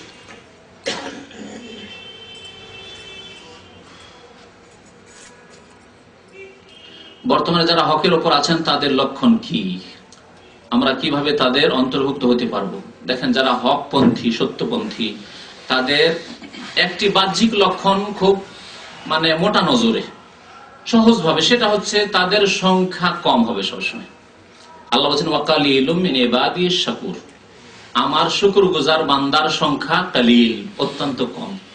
তাহলে তাদের সংখ্যা সব জায়গায় কম হবে।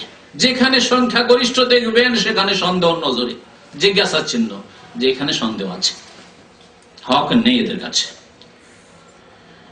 দ্বিতীয় নম্বর কথা হচ্ছে যে যারা হকপন্থী, তাদের আরেকটি লক্ষণ হচ্ছে যে তারা সব সময় যে কোনো মাসলা মাসাইল বলুক, আকীদার ক্ষেত্রে, বিশ্বাসের ক্ষেত্রে হোক, আর আমলের ক্ষেত্রে হোক, নামাজ রোজা হজ যাকাতের ক্ষেত্রে হোক, আর ব্যবসা বাণিজ্য দুনিয়ার অন্য কোনো কাজের ক্ষেত্রে হোক, সব সময় বলবে যে এটি জায়েজ না জায়েজ কেন, কারণ আল্লাহ বলেছেন বা রাসূল বলেছেন। তারা সবসময় কি বলবেন? কোরআনে আছে অথবা হাদিসে আছে। তারা বরাত দেবে, রেফারেন্স দেবে কোরআন হাদিসের, আল্লাহ এবং রাসূলের। পক্ষান্তরে বাতিলপন্থী বিদাতীদের লক্ষণ হচ্ছে তাদের পত্র পত্রিকাতে, তাদের ম্যাগাজিনে, তাদের আপনার বক্তব্যে, তাদের ফতুয়াতে, হ্যাঁ, কি পাবেন? এটি হচ্ছে আমাদের তরিকা, অথবা আমাদের বড়রা বলেছেন, অথবা আমাদের ফতুয়ার কিতাবে আছে। হাদিস কোরআন বলবেন না। ফতুয়া স্বামীতে আছে, না হয় ফতুয়া আলমগিরিতে আছে, না হয় অমুক কিতাবে আছে, বেহেশতি জেওয়ারে আছে, এইরকম কথাবার্তা। তাহলে খুব সহজ ভাবে পার্থক্য করার জন্য, হক এবং বাতিলের মাঝে পার্থক্য করার জন্য এটি একটি লক্ষণ রয়েছে। আর যারা হকপন্থী হবে তারা সত্যের উপর সবসময় অটল থাকবে। পরিবেশের চাপে কোনো সময় হক কথার দাওয়াত দেওয়া, হক কথা বন্ধ করে দেবে না, হক কথার দাওয়াত দিতেই থাকবে। যেইভাবে আল্লাহ সুযোগ দিয়েছেন সেইভাবে হক কথার দাওয়াত দিতে থাকবে। বক্তব্যের সুযোগ আসলে বক্তব্যের মাধ্যমে দেবে, লিখনির মাধ্যমে হলে লিখনির মাধ্যমে দেবে। যদি এইভাবে একসাথে একত্রিত করে না হয়, তো একা একা ভিন্ন ভিন্ন ভাবে লোকের সাথে সাক্ষাৎ করে কোরআন এবং হাদিসের দাওয়াত দিতে থাকবে তারা। এইভাবে হকপন্থীদের বিভিন্ন লক্ষণ রয়েছে, যেগুলো ইনশাআল্লাহ তাআলা বিস্তারিত আলোচনার আরো প্রয়োজন রয়েছে।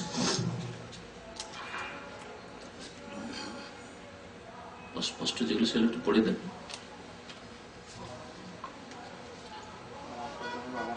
এক ভাই আরো জিজ্ঞেস করেছে, তাবিজ ও তাগা ব্যবহার করা জায়েজ কি হয়ে গেছে? প্রশ্ন উত্তর হয়ে গেছে। জি, সব জায়েজ নয়।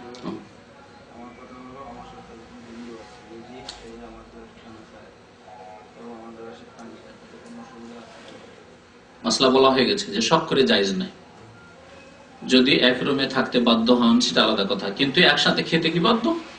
খেতে বাধ্য কেন খাবেন? দেখেন, একটা আল্লাহর শত্রুর সাথে যখন খাওয়া দাওয়া করবেন, তখন একটা যে ঘৃণা আর একটা যে অরুচি হওয়া উচিত, সেটা ধীরে ধীরে হ্রাস পেয়ে যাবে, শেষ হয়ে যাবে। তারপরে একাকার হয়ে যাবেন, তখন তার সাথে ভালোবাসা মহব্বত সবকিছু হয়ে যেতে পারে, যেটা তো অন্য একটা মুসলিমের সাথে নেই। কারণ অপরিচিত সে মুসলিম, তার সাথে রুচি করে খেতে পারবেন না। কিন্তু আল্লাহর শত্রু কাফেরের সাথে রুচি করে খেতে পারছেন, কারণ রাত দিন তার সাথে ডাল ভাত করে খেয়ে অভ্যাস হয়ে গেছে। এই জন্য এখানে আপনার ঈমান এবং আকীদার বিপদ রয়েছে, যে আল্লাহর শত্রুর উপর ঘৃণা হওয়া উচিত, ঘৃণা না হয়ে ভালোবাসা হয়ে যাওয়ার আশঙ্কা আছে, যেটি হারাম। সুতরাং আল্লাহ বলেছেন ওয়া মান ইয়াতাওয়াল্লাহুম মিনকুম ফাইন্নাহুম মিনহুম, যারা তাদের সাথে ভালোবাসা করবে তারা তাদের দলভুক্ত হবে, আল্লাহ স্বয়ং কোরআনে বলেছেন। সুতরাং এইরকম যাতে না হয়, তো এইরকম অবস্থা যাতে না হয় যে আপনি তাদের সাথে খাচ্ছেন। তবে একটি অবস্থা, আপনি দেখছেন যে এই লোকটি ইসলামের খুব কাছাকাছি, আর একে নিয়ে সাময়িক দুই একবার যদি আমি খাওয়া দাওয়া করি কখনো সাথে নিয়ে, তাহলে আকৃষ্ট হয়ে যাবে আর কলেমা পড়ে নেবে, সেটা ক্ষণিকের জন্য করা যেতে পারে। আর স্থায়ী বছর 2 বছর আছেন আর একসাথে খাওয়া দাওয়া করছেন, জীবনে ইসলামের দাওয়াত দেওয়ার তৌফিক হলো না। এত ইয়েতিম মুসলমান যে আপনার কাছে দিনের ইলমও নেই, আর যাদের কাছে ইলম আছে তাদের কাছ থেকে ক্যাসেট বা কিতাব নিয়ে যে দাওয়াত দিবেন তাও দিলেন না, একসাথে খেতে থাকলেন, এটি জায়েজ না।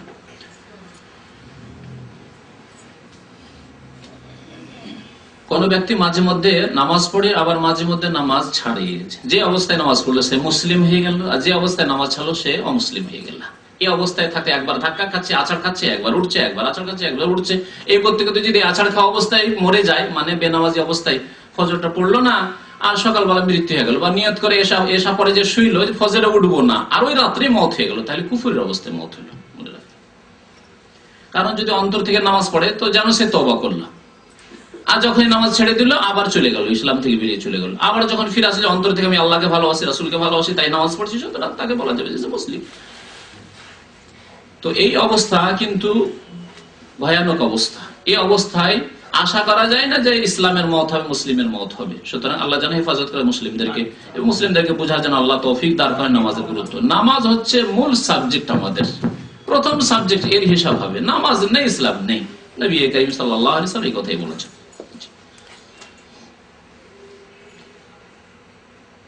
আর এই কুফরের অবস্থা যদি মত হয় তাহলে চিরকালে জাহান্নামে, তাও জিজ্ঞাসা করেছেন।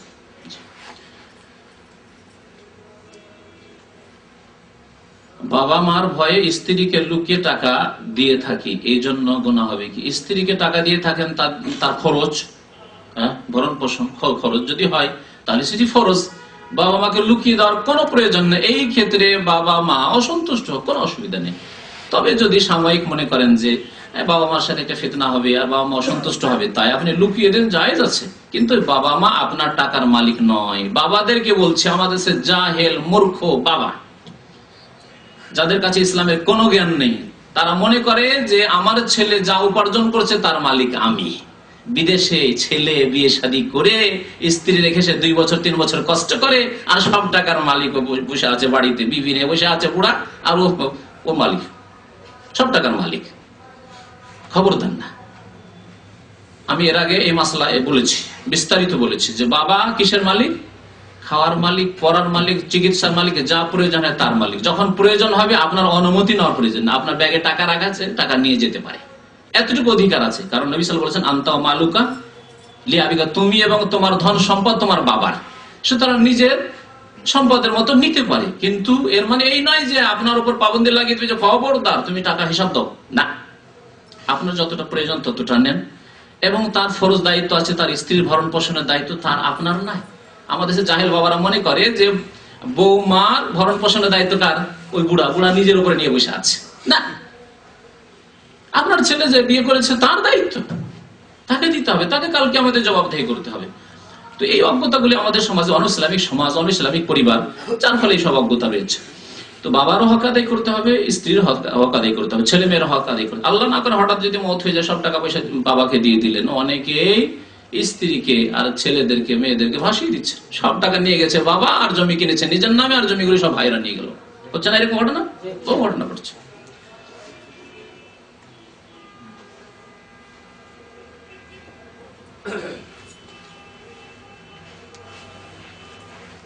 যখন আমি অসুস্থ হয়ে পড়ি তখন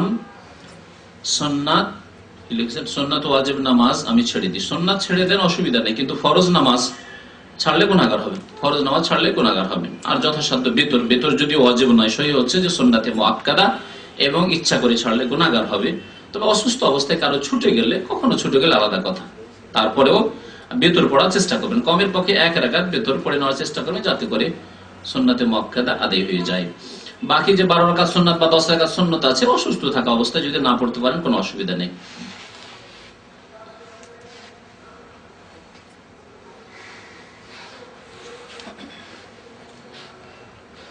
এক ভাই জিজ্ঞেস করেছেন যে স্বামী স্ত্রীর সহবাসের সময় ঘরে কোরআন থাকে, তো এই অবস্থায় কি কোরআনের অসম্মান করা হবে?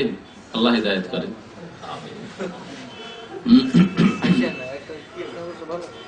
তাহলে যারা হাফেজ সাহেব, যারা আলেম, কোরআনের পেটে কোরআন ভরা আছে, তারা কি করবে? তাদের তো মুসিবত হয়ে যাবে।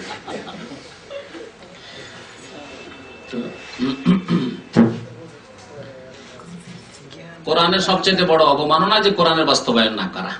আল্লাহ 100 বারের বেশি আকিমুসসালাহ নামাজ কায়েম করার কথা বলেছেন, আর 5 ওয়াক্ত নামাজ কায়েম করে না, সবচেয়ে বড় অবমাননা। আপনার স্ত্রীর একটা আদেশ, হোম মিনিস্টারের একটা আদেশ হলে আরে নিয়ে যেতেই হবে, আমার স্ত্রী একটা মালা চেয়েছে, একবার বলেছে শুধু। আর আপনার শাশুড়ি, আপনার শালা শালি যদি বলে আমার শালি বলেছে, ওরে হোম মিনিস্টারের বউ না বল, তাই না? তার কত গুরুত্ব। আর যে আল্লাহ পাক রব্বুল আলামিন সৃষ্টি করেছেন, রিজিক দিয়েছেন, আপনার চাকরি দিয়েছেন, আপনার শ্বাস প্রশ্বাস দিয়েছেন, আপনার চোখ দিয়েছেন, নাক দিয়েছেন, কান দিয়েছেন, ব্রেন দিয়েছেন, বিদ্যা দিয়েছেন, বুদ্ধি দিয়েছেন, ইলম দিয়েছেন, তিনি বলছেন আকিমুসসালাহ, নামাজ কায়েম করার, ফজর পড়েন না, 4 ওয়াক্ত পড়া মুসলমান, জুমা পড়া মুসলমান, খেয়াল খুশি পড়া নামাজ পড়া মুসলমান, প্রবৃত্তির অনুসারী মুসলমান, কুপ্রবৃত্তির পূজা করেন, মন হইলে নামাজ পড়েন, না হইলে পড়েন না, আপনাকে পড়াই কে? সবচেয়ে বড় অবমাননা কোরআনের, যে কোরআনের বাস্তবায়ন জীবনের প্রতিটি ক্ষেত্রে না করা। এটা হয়ে গেছে মনে হয়। হ্যাঁ, এইগুলো হয়নি, পড়ে পড়ে দেন, তাড়াতাড়ি হবে, সময় যথেষ্ট হয়ে গেছে।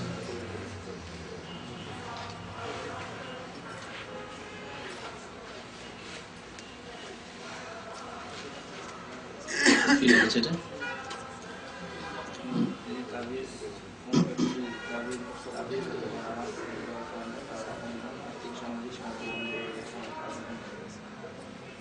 কেউ যদি তাবিজ করার জন্য, হ্যাঁ, ও আচ্ছা, একটা লোক হেদায়েত হলো আর তাবিজ ছেড়ে দিল, অথবা কি করলো না বুঝতে ভুল করছে, নামাজ ছেড়ে দিলে মুসলমান থাকলো না, আর তাবিজ ছাড়লো তো ভালো কাজ করলো। কেমন কথা হলো, একটা করার কাজ, একটা না করার কাজ। কি বুঝাতে ইচ্ছে আল্লাহ জানে, পার্সোনাল জিজ্ঞেস করে নেবে অস্পষ্ট। যদি এরকম অর্থ হয় যে আপনি নামাজ পড়ার জন্য আপনার সাথে সম্পর্ক খারাপ করলো, অথবা তাবিজ ছেড়ে দিয়েছেন সেই জন্য সম্পর্ক খারাপ করলো, তো যেতে দেন, আপনি সোজা পথে চলতে থাকেন, একাই থাকলেও। ইব্রাহিম আলাইহিস সালামের মতো একাই এক উম্মত হইতে হবে। ছেলে নামাজ পড়ে না, হ্যাঁ অবশ্যই বাড়ি থেকে বের করে দিবে। ছেলে নামাজ পড়ে না, করে খাবে, যদি শোনে শুনবে, না হলে করে খাবে। তাকে জমি জায়গাও দেবেন না যতদিন বেঁচে আছেন, মরে যাওয়ার পরে ভাগ পাবে না পাবে সেটা আলাদা ব্যাপার। জি ঠিক আছে, না সময় যথেষ্ট হয়ে গেছে, এখান থেকে শেষ করে দিচ্ছি ইনশাআল্লাহ তাআলা। বাকি প্রশ্ন থাকছে, আগামীতে জবাব দেওয়া যাবে ইনশাআল্লাহ। আল্লাহ যেন আমাদের নেক আমলে তৌফিক দান করেন, 5 ওয়াক্ত নামাজ কায়েম করার তৌফিক দান করেন। আল্লাহ আমাদেরকে এসব জেনে যেন আমাদের সংশোধন করার তৌফিক দান করেন। আমিন। সাল্লাল্লাহু আলা নবিয়িনা মুহাম্মদ ওয়া আলা আলিহি ওয়া সাহবিহি আজমাইন।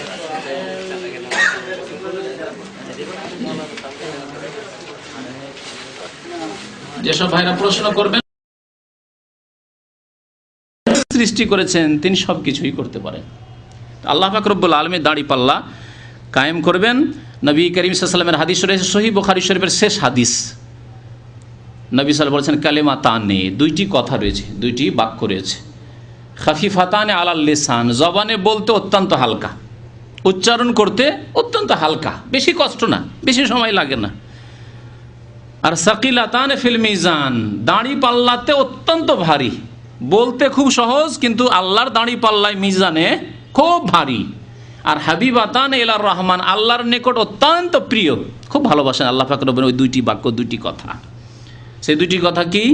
সুবহানাল্লাহি ওয়া বিহামদিহি সুবহানাল্লাহিল আযীম, সুবহানাল্লাহি ওয়া বিহামদিহি সুবহানাল্লাহিল আযীম। এগুলি হচ্ছে জিকির আজকার। আপনি গাড়িতে বসে আছেন, ভিড়ে জামে পড়ে গেছেন, সিগন্যালে আপনার বারবার করে সিগন্যাল বন্ধ হয়ে যাচ্ছে, রাস্তায় এখান থেকে যারা দূরে ওই সেকেন্ড ইন্ডাস্ট্রিয়াল সিটিতে ডিউটি করতে যান, অনেক সময় 1 ঘন্টা আসতে লাগে, 1 ঘন্টা যেতে লাগে। আপনি 1 ঘন্টায় কতবার জিকির করতে পারবেন বলুন তো দেখি?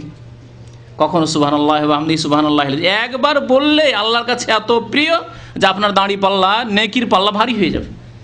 কতবার বলতে পারবেন? হাজার হাজার বার বলে ফেলতে পারবেন আপনি। লা ইলাহা ইল্লাল্লাহ কখনো বলছেন, কখনো সুবহানাল্লাহ বলছেন, কখনো আলহামদুলিল্লাহ বলছেন, কখনো আল্লাহু আকবার বলছেন, কখনো আপনি আস্তাগফিরুল্লাহ বলছেন, আল্লাহর কাছে মার্জনা কামনা করছেন, এইভাবে লা হাওলা ওয়ালা কুওয়াতা ইল্লা বিল্লাহ বলছেন। বিভিন্ন রকমের দোয়া আর ইস্তিগফার আর তাসবিহ তাহলিল এগুলি আপনি করতে থাকবেন। এগুলি হচ্ছে সুন্নতি জিকির আজকার। আমাদের দেশে সুন্নতি জিকির আজকার নেই, এই স্থান দখল করে নিয়েছে বিদাতি জিকিরে। বিদাতি জিকির, পীরদের তরিকাতের যতগুলি জিকির সব বিদাতি জিকির। ইল্লাল্লাহ ইল্লাল্লাহ আর লা ইলাহা ইল্লাল্লাহ যদি বলে তাহলে স্পেশাল বিশেষ তরিকাতে আর আপনার বিশেষ অনুষ্ঠান করে আর চোখ বন্ধ করে আর 6 লতিফাতে এই সেই এই করে তার আমলকে নষ্ট করে দিল। যদিও লা ইলাহা ইল্লাল্লাহ পড়ে, সুন্নতি জিকির করে, বিদাতের কারণে সে আমলকেও নষ্ট করে দিচ্ছে। আর বাকি যারা ইল্লাল্লাহর জিকির করে, আল্লাহু আল্লাহু করতে থাকে, হুহা করতে থাকে, তাদের কথা কি বলবেন? তাদের কথা আল্লাহ পাকের রাসূল বলেছেন কুল্লু দালালাতিন ফিন্নার। বিদাতের পরিণাম হচ্ছে গুমরাহি, আর গুমরাহির পরিণাম হচ্ছে জাহান্নাম। তো 10 নম্বরে হচ্ছে হাউজ। আখিরাতের একটি স্তর হচ্ছে হাউজ। হাউজে কাউসার রয়েছে। ইন্না আতাইনাকাল কাউসার। আল্লাহ পাক রব্বুল আলামিন কাউসারের নহর দেবেন, আর সেখানে নবী করিম সাল্লাল্লাহু আলাইহি ওয়াসাল্লাম তার উম্মতের লোকদেরকে পানি দেবেন। একবার যেই ব্যক্তি পানি পান করবে আর পিপাসিত হবে না। 11 নম্বর রয়েছে মুমিনদের আল্লাহ পরীক্ষা করবেন যে সত্যি মুমিন না লোক দেখানো নামাজ পড়েছে। অনেকে লোক দেখানো নামাজ পড়েছে, লোকের ভয়ে নামাজ পড়েছে, মাঝে মাঝে নামাজ পড়েছে। তারাও দাবি করবে যে আমরা তো মুসলমান, নামাজ পড়েছি। মাঝে মাঝে নামাজ পড়ে দাগ ফেলে দিয়েছে, কিন্তু মাঝে মাঝে পড়েনি, এইরকম। তো তাদেরকে আল্লাহ পরীক্ষা করবেন, এই মুসলিমদের পরীক্ষা হবে। আল্লাহ পাক এই পরীক্ষার কথা সূরা কালাম আয়াত নম্বর 42 ইরশাদ করেছেন, ইয়াউমা ইউকশাফু আন সাকিন। আল্লাহ পাক রব্বুল আলামিন নিজের পা উন্মুক্ত করে দেবেন, খুলে দেবেন। এই আয়াত দ্বারা বোঝা গেল যে আল্লাহ পাক রব্বুল আলামিনের মোবারক কদম রয়েছে, পা রয়েছে। ওয়ায়ুদাউনা ইলা সুজুদ, এবং সেজদার জন্য আহ্বান করবেন আল্লাহ পাক রব্বুল আলামিন, ডাকা হবে। মুমিনদেরকে বলা হবে সেজদা করো। মুমিনরা সেজদা করতে পারবে, কিন্তু মুনাফিক যারা লোক দেখানো নামাজ পড়েছে, কখনো কখনো নামাজ পড়েছে কারো ভয়ে, কারো আশাতে, কারো কাছে কিছু আশা রাখে, এই জন্য। কারণ অনেকে বেতন বাড়ানোর জন্য নামাজ পড়ে, মোদির ভালো কফিল ভালো, নামাজ পড়লে বেতন বাড়ে, বেতন বাড়ার জন্য নামাজ পড়েছে। অনেকে শ্বশুর বাড়ি গিয়ে শুধু নামাজ পড়ে, হ্যাঁ।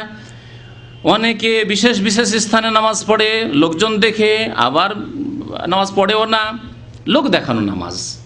এরকম শিরকিয়াল লোক দেখানো যারা নামাজ পড়েছে, বা মুনাফিকি অন্তরে ঢুকা আছে, দুনিয়ার স্বার্থে নামাজ পড়েছে, ফালা ইয়াস্তাতিউন, তারা সেজদা করতে পারবে না, পরীক্ষায় ফেল করে যাবে।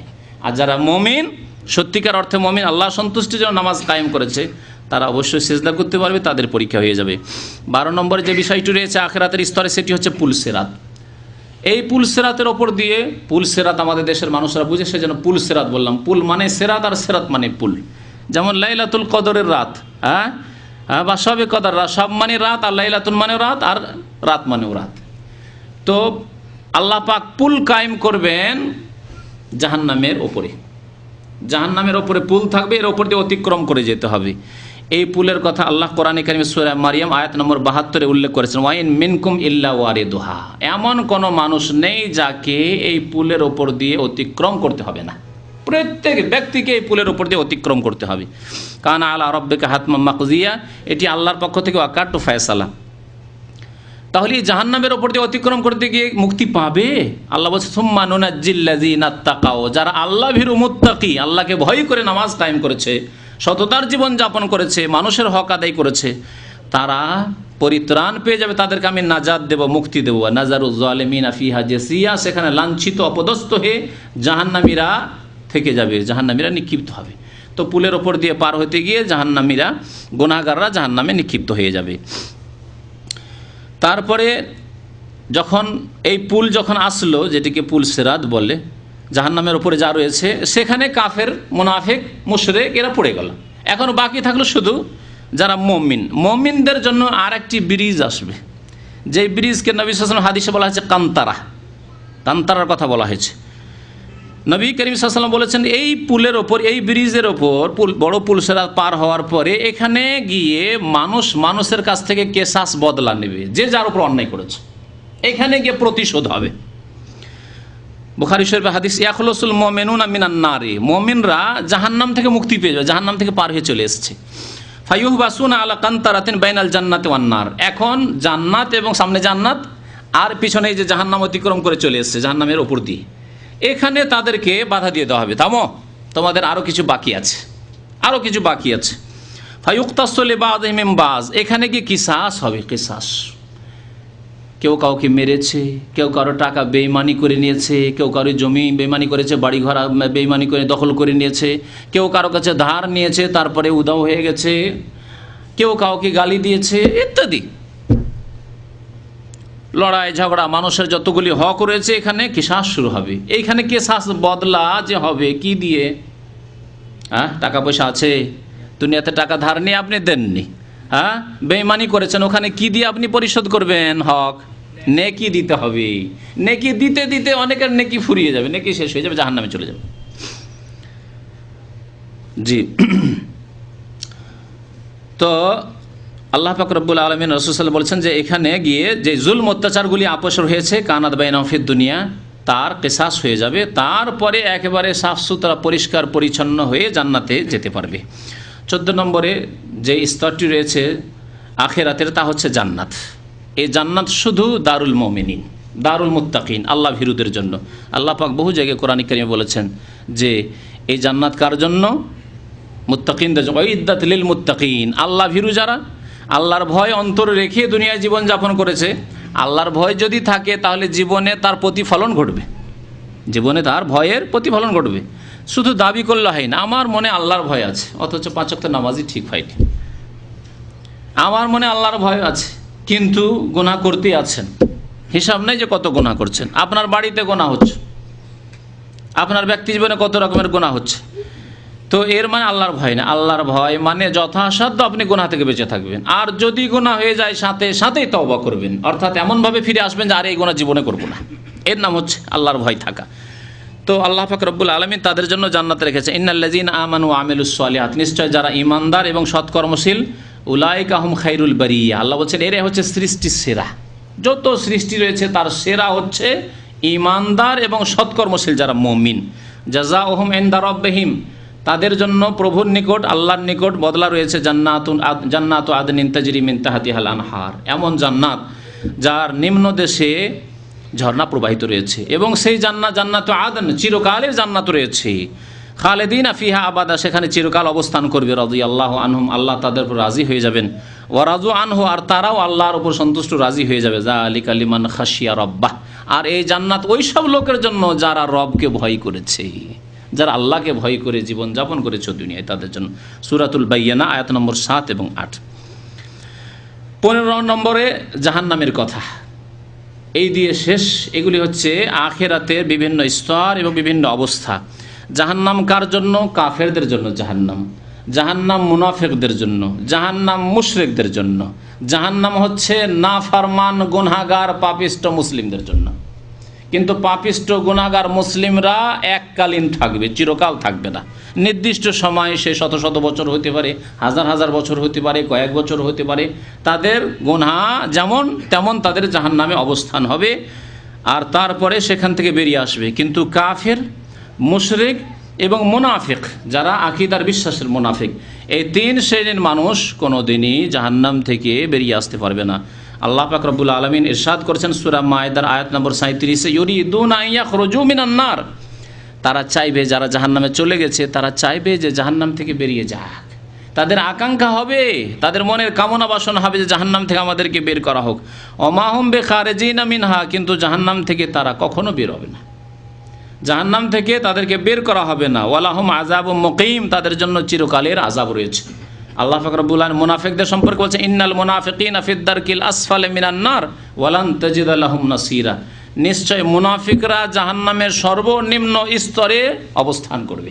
যারা মুনাফিক, অন্তরে বিশ্বাস নেই আল্লাহর উপর পরকালে, কিন্তু বাহ্যিক শুধু প্রকাশ করেছে যে মুসলিম সমাজে জন্ম নিয়েছি আর মুসলিম দেশে বসবাস করি, যদি ইসলামের বিরুদ্ধে বলি তাহলে দেশের লোকেরা খেপে যাবে আমার বিরুদ্ধে, দেশে বসবাস করা মুশকিল হয়ে যাবে।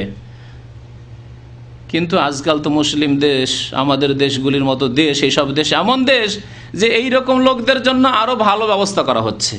দেশে যদি অসুবিধা হয় থাকার, তখন তাকে অন্য দেশে পাঠিয়ে দিবে সুইডেনে, হ্যাঁ পাঠিয়ে দিবে কলকাতায়, থাকার জন্য তো আরামে থাকো। আচ্ছা না এরকম মুসলমানদেরকে বলে ভয় লাগছে, পাঠিয়ে দিল, তসলিমা নাসরিনকে পাঠিয়ে দিল। রুশদি ভয় লাগছে, তুমি মুসলিম দেশে যেও না, থাকো, তোমাকে স্পেশাল প্রোটেকশন, হেফাজতের ব্যবস্থা দেওয়া হচ্ছে। কাফের দেশের লোকেরা তাদের আপ্যায়ন করার জন্য বসে আছে। এরকম বহু মুনাফিক রয়েছে যারা ইসলাম বিদ্বেষী, মুসলমানের বাচ্চা কিন্তু এরা হচ্ছে ইসলামের শত্রু। এদের জন্য জাহান্নামের একেবারে নিম্ন স্তর রয়েছে, ইন্নাল মুনাফিকিনা ফিদ দারকিল আসফালি মিনান নার। নিঃসন্দেহে মুনাফিকরা জাহান্নামের নিম্ন স্তরে বসবাস করবে, থাকবে। ওয়ালান তাজিদা লাহুম নাসীরা, আর তাদের কোনো সাহায্যকারী হবে না। এই কথা চিন্তা করিও না যে তাদের ক্ষেত্রে কারো সুপারিশ কাজে আসবে বা সুপারিশ হবে। আল্লাহ পাক রব্বুল আলামিন মুশরিক সম্পর্কে বলছেন, ইন্নাহু মাইয়ুশরিক বিল্লাহি ফাকাদ হারামাল্লাহু আলাইহিল জান্নাহ। আল্লাহর সাথে যারা শিরিক করে এই অবস্থায় মারা যাবে, কবরে সেজদা করে, প্রতি বছর যায় আজমিরে চাদর চড়াতে, আটরশিতে ভান্ডারিতে চাদর চড়াতে যায়। জি, ইন্নাহু মাইয়ুশরিক বিল্লাহ, আল্লাহর সাথে যারা শিরিক করবে, ফাকাদ হারামাল্লাহু আলাইহিল জান্নাহ। আমাদের দেশের মুসলমানরা আকীদাই, ধর্মীয় ক্ষেত্রে, ইসলামিক জ্ঞানের ক্ষেত্রে এত দুর্বল, এমনকি বিদাতিরাও এই ক্ষেত্রে এত দুর্বল তাদের অবস্থা, ইলমের অবস্থা, জ্ঞানের অবস্থা, যে তারা মনে করে যে মুশরিক মানে হিন্দু, মুশরিক মানে ইহুদি, মুশরিক মানে খ্রিস্টান। আর মুসলমান কবরে সেজদা করে করে করে সারা জীবন কাটিয়ে দিল এই মুশরিক হয়ে, নিজেকে মুশরিক মনে করে না। হিন্দুরাই শুধু দোষ করলো মূর্তি পূজা করে, আর 3.5 হাতের কবর পূজা করে মুসলমান থেকে গেলেন। আল্লাহ বলছে, ইন্নাহু মাইয়ুশরিক বিল্লাহ, আল্লাহর সাথে যারা শরীক করবে, আল্লাহর হক, এই সেজদা, এই কপাল আল্লাহর সামনে রাখতে হবে, অন্যের সামনে যে রাখলো। আল্লাহর হক হচ্ছে একমাত্র আল্লাহর কাছে দোয়া করো, উদউ রাব্বাকুম, আল্লাহ বলছে রবের কাছে দোয়া করো। আর আপনি রব বানিয়ে নিলেন ইয়া খাজা বাবা মাদাদ।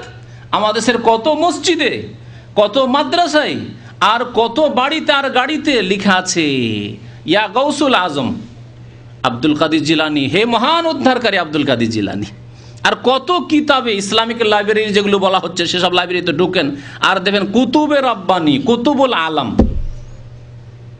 সারা বিশ্বের কুতুব, অর্থাৎ সারা বিশ্বকে তিনি ধারণ করে রয়েছেন। এই কুতুবের অর্থ সারা পৃথিবী তার মুঠে, ইচ্ছা করলে সারা পৃথিবীর হেফাজত তিনি করতে পারেন, আর তার ছাড়া হেফাজত হতে পারে না। কুতুবে আলমের বহু আলেমদেরকে আর ওই সুফিদেরকে কুতুবে আলম বানিয়ে রেখেছে, আর ওই সব কিতাব বইগুলি ইসলামিক লাইব্রেরিতে বিক্রি হচ্ছে। জি, কুতুবে আলম জিলানি, কুতুবে আলম চিশতি, কুতুবে আলম হচ্ছে ফুরফুরা, কুতুবে আলম এমনকি চরমনাই সম্পর্কে রয়েছে, কুতুবে আলম রাশিদ আহমদ গাঙ্গুহিকে করা হয়েছে। এসব কিতাব মজুদ রয়েছে আর কিতাবে লেখা আছে। তাহলে যারা এদেরকে কুতুবে আলম বানিয়ে দিল যে পৃথিবী ধারণকারী, তাদের অবস্থা কি হবে? আয়াতটা আবার শোনা, ইন্নাহু মাইয়ুশরিক বিল্লাহ, এইরকম আল্লাহর সাথে শিরক করে যারা মারা যাবে, ফাকাদ হারামাল্লাহু আলাইহিল জান্নাহ, তাদের জন্য আল্লাহ জান্নাতকে কি করেছেন? হারাম করেছেন, জান্নাতে যেতে পারবে না। যারা আল্লাহ ছাড়া অন্যকে মনে করলো যে পৃথিবীর নিয়ন্ত্রণ করতে পারে, আর তারা আমাদের মনের আশা পূরণ করতে পারে, সন্তান দিতে পারে, আমাদের ছেলেকে জীবিত করে দিতে পারে, ইত্যাদি ইত্যাদি, এসব আকীদা যাদের রয়েছে, আমরা যদি কোথাও নদীতে ডুবে যাই, সাঁতার না জানি, বা নৌকো পানি জাহাজ ডুবে যাচ্ছে, বা বিমান দুর্ঘটনা হতে যাচ্ছে, তারা উদ্ধার করে নিতে পারে, এইসব আকীদা যদি রাখে, ফাকাদ হারামাল্লাহু আলাইহিল জান্নাহ, আল্লাহ তাদের জন্য জান্নাতকে হারাম করেছেন। তাহলে থাকবে কোথায়? ওয়া মাওয়াহুন নার, তাদের ঠিকানা বাসস্থান হচ্ছে আন্নার, জাহান্নামের আগুন। আমালি জালিমিনা মিন আনসার, এরা জালেম, এই জালেমদের কোনো সাহায্যকারী নেই। মুনাফিকদের ক্ষেত্রেও আল্লাহ বললেন যে ওয়ালান তাজিদা লাহুম নাসীরা, তাদের কোনো সাহায্যকারী নেই। আর মুশরিক যারা শিরিক করে মারা যাবে, তাদের ক্ষেত্রে আল্লাহ পাক বলছেন, কি বললেন? হ্যাঁ, আমালি জালিমিনা মিন আনসার, এই জালেমদের কোনো সাহায্যকারী নেই। ইন্না শিরকা লাযুলমুন আযীম, শিরক সবচাইতে বড় জুলম। সুতরাং আল্লাহর রাস্তায় দিন শিখুন এবং নিজেকে শিরক থেকে বাঁচান, নিজের পরিবারকে শিরক থেকে বাঁচান। অনেকে রয়েছেন এমন অবস্থায় যে আপনি তো এখানে এসে কিছু কথা বুঝেছেন, আপনার মা প্রতি বছর মাজারে যায়, আপনার বাবা মাজারে যায়, আপনার মা বাবা ওইসব কথাবার্তা বলে, ইয়া গৌসুল আজম, ইয়া খাজা বাবা, কত রকমের এই তাবিজ বাঁধে, তাবিজ শরীরে বাঁধা শিরক, গাড়িতে বাঁধা, বাড়িতে বাঁধা, জমিতে রাখা, এসব শিরক। সুতরাং এই অবস্থায় যদি আপনার মা বাবা মারা যায়, আপনাদের অনেকেই আছেন যারা দেশ থেকে তাবিজ নিয়ে আসেন, মাঝে মাঝে তাবিজ আসতেই থাকে, মা তাবিজ দিয়ে পাঠায়, বাবা তাবিজ দিয়ে পাঠায়, ভাইয়েরা তাবিজ দিয়ে পাঠায়, কিছু না পাঠালেও তাবিজটা পাঠায়, যাও বিদেশে সহি সালামত থাকবে, শত্রু থেকে দুশ্মন থেকে হেফাজতে থাকবে। এইসব শিরক নবী করিম সাল্লাল্লাহু আলাইহি ওয়াসাল্লাম বলেছেন, মান তাআল্লাকা তামিমাতান ফাকাদ আশরাকা, যেই ব্যক্তি তাবিজ ঝোলাবে শরীরে যেখানে হোক না কেন, ফাকাদ আশরাকা, সে শিরিক করলো। এই শিরকের অবস্থায় মরে গেলে পরিণাম খুব খারাপ হবে। আল্লাহ পাক রব্বুল আলামিন আমাদেরকে শিরক বিদআত থেকে বেঁচে থাকার জন্য তৌফিক দান করেন। আল্লাহ আখিরাত পরকাল সম্পর্কে আমাদেরকে চিন্তাশীল হওয়ার জন্য তৌফিক দান করেন। আল্লাহ আমাদের অতীতের গুনাহ খাতা মাফ করে দেন। আল্লাহ যেন আমাদেরকে নেক আমলের তৌফিক দান করেন। আল্লাহ আমাদের কিরাতমুখী হওয়ার জন্য তৌফিক দান করেন। তাদেরকে যেন জান্নাতবাসী করেন। তাদের কবর আযাবকে যেন দূর করে দেন। আল্লাহ তাদের কবরকে যেন আলোকিত করে দেন। আল্লাহ তাদেরকে যেন জান্নাতুল ফিরদাউস দান করেন। রব্বানা আতিনা ফিদ দুনিয়া হাসানা ওয়া ফিল আখিরাতি হাসানা ওয়া কিনা আযাবান্নার। রব্বানা যালামনা আনফুসানা ওয়া ইল্লাম তাগফির লানা ওয়া তারহামনা লানাকুনান্না মিনাল খাসিরিন। যারা অসুস্থ রয়েছেন আল্লাহ তাদেরকে যেন সুস্থতা দান করেন। আল্লাহ যাদের চাকরি নেই, কাজকর্ম নেই, আল্লাহ যেন তাদের কাজের ব্যবস্থা করে দেন। আল্লাহ যেন আমাদের সবার রুজিতে বরকত দান করেন। আল্লাহ আমাদের আখিরাতের আমলে যেন কায়েম করা যেন সুন্দর করে তৌফিক দান করেন। আমিন। সাল্লাল্লাহু আলা নবিয়িনা মুহাম্মদ ওয়া আলা আলিহি ওয়া সাহবিহি আজমাইন।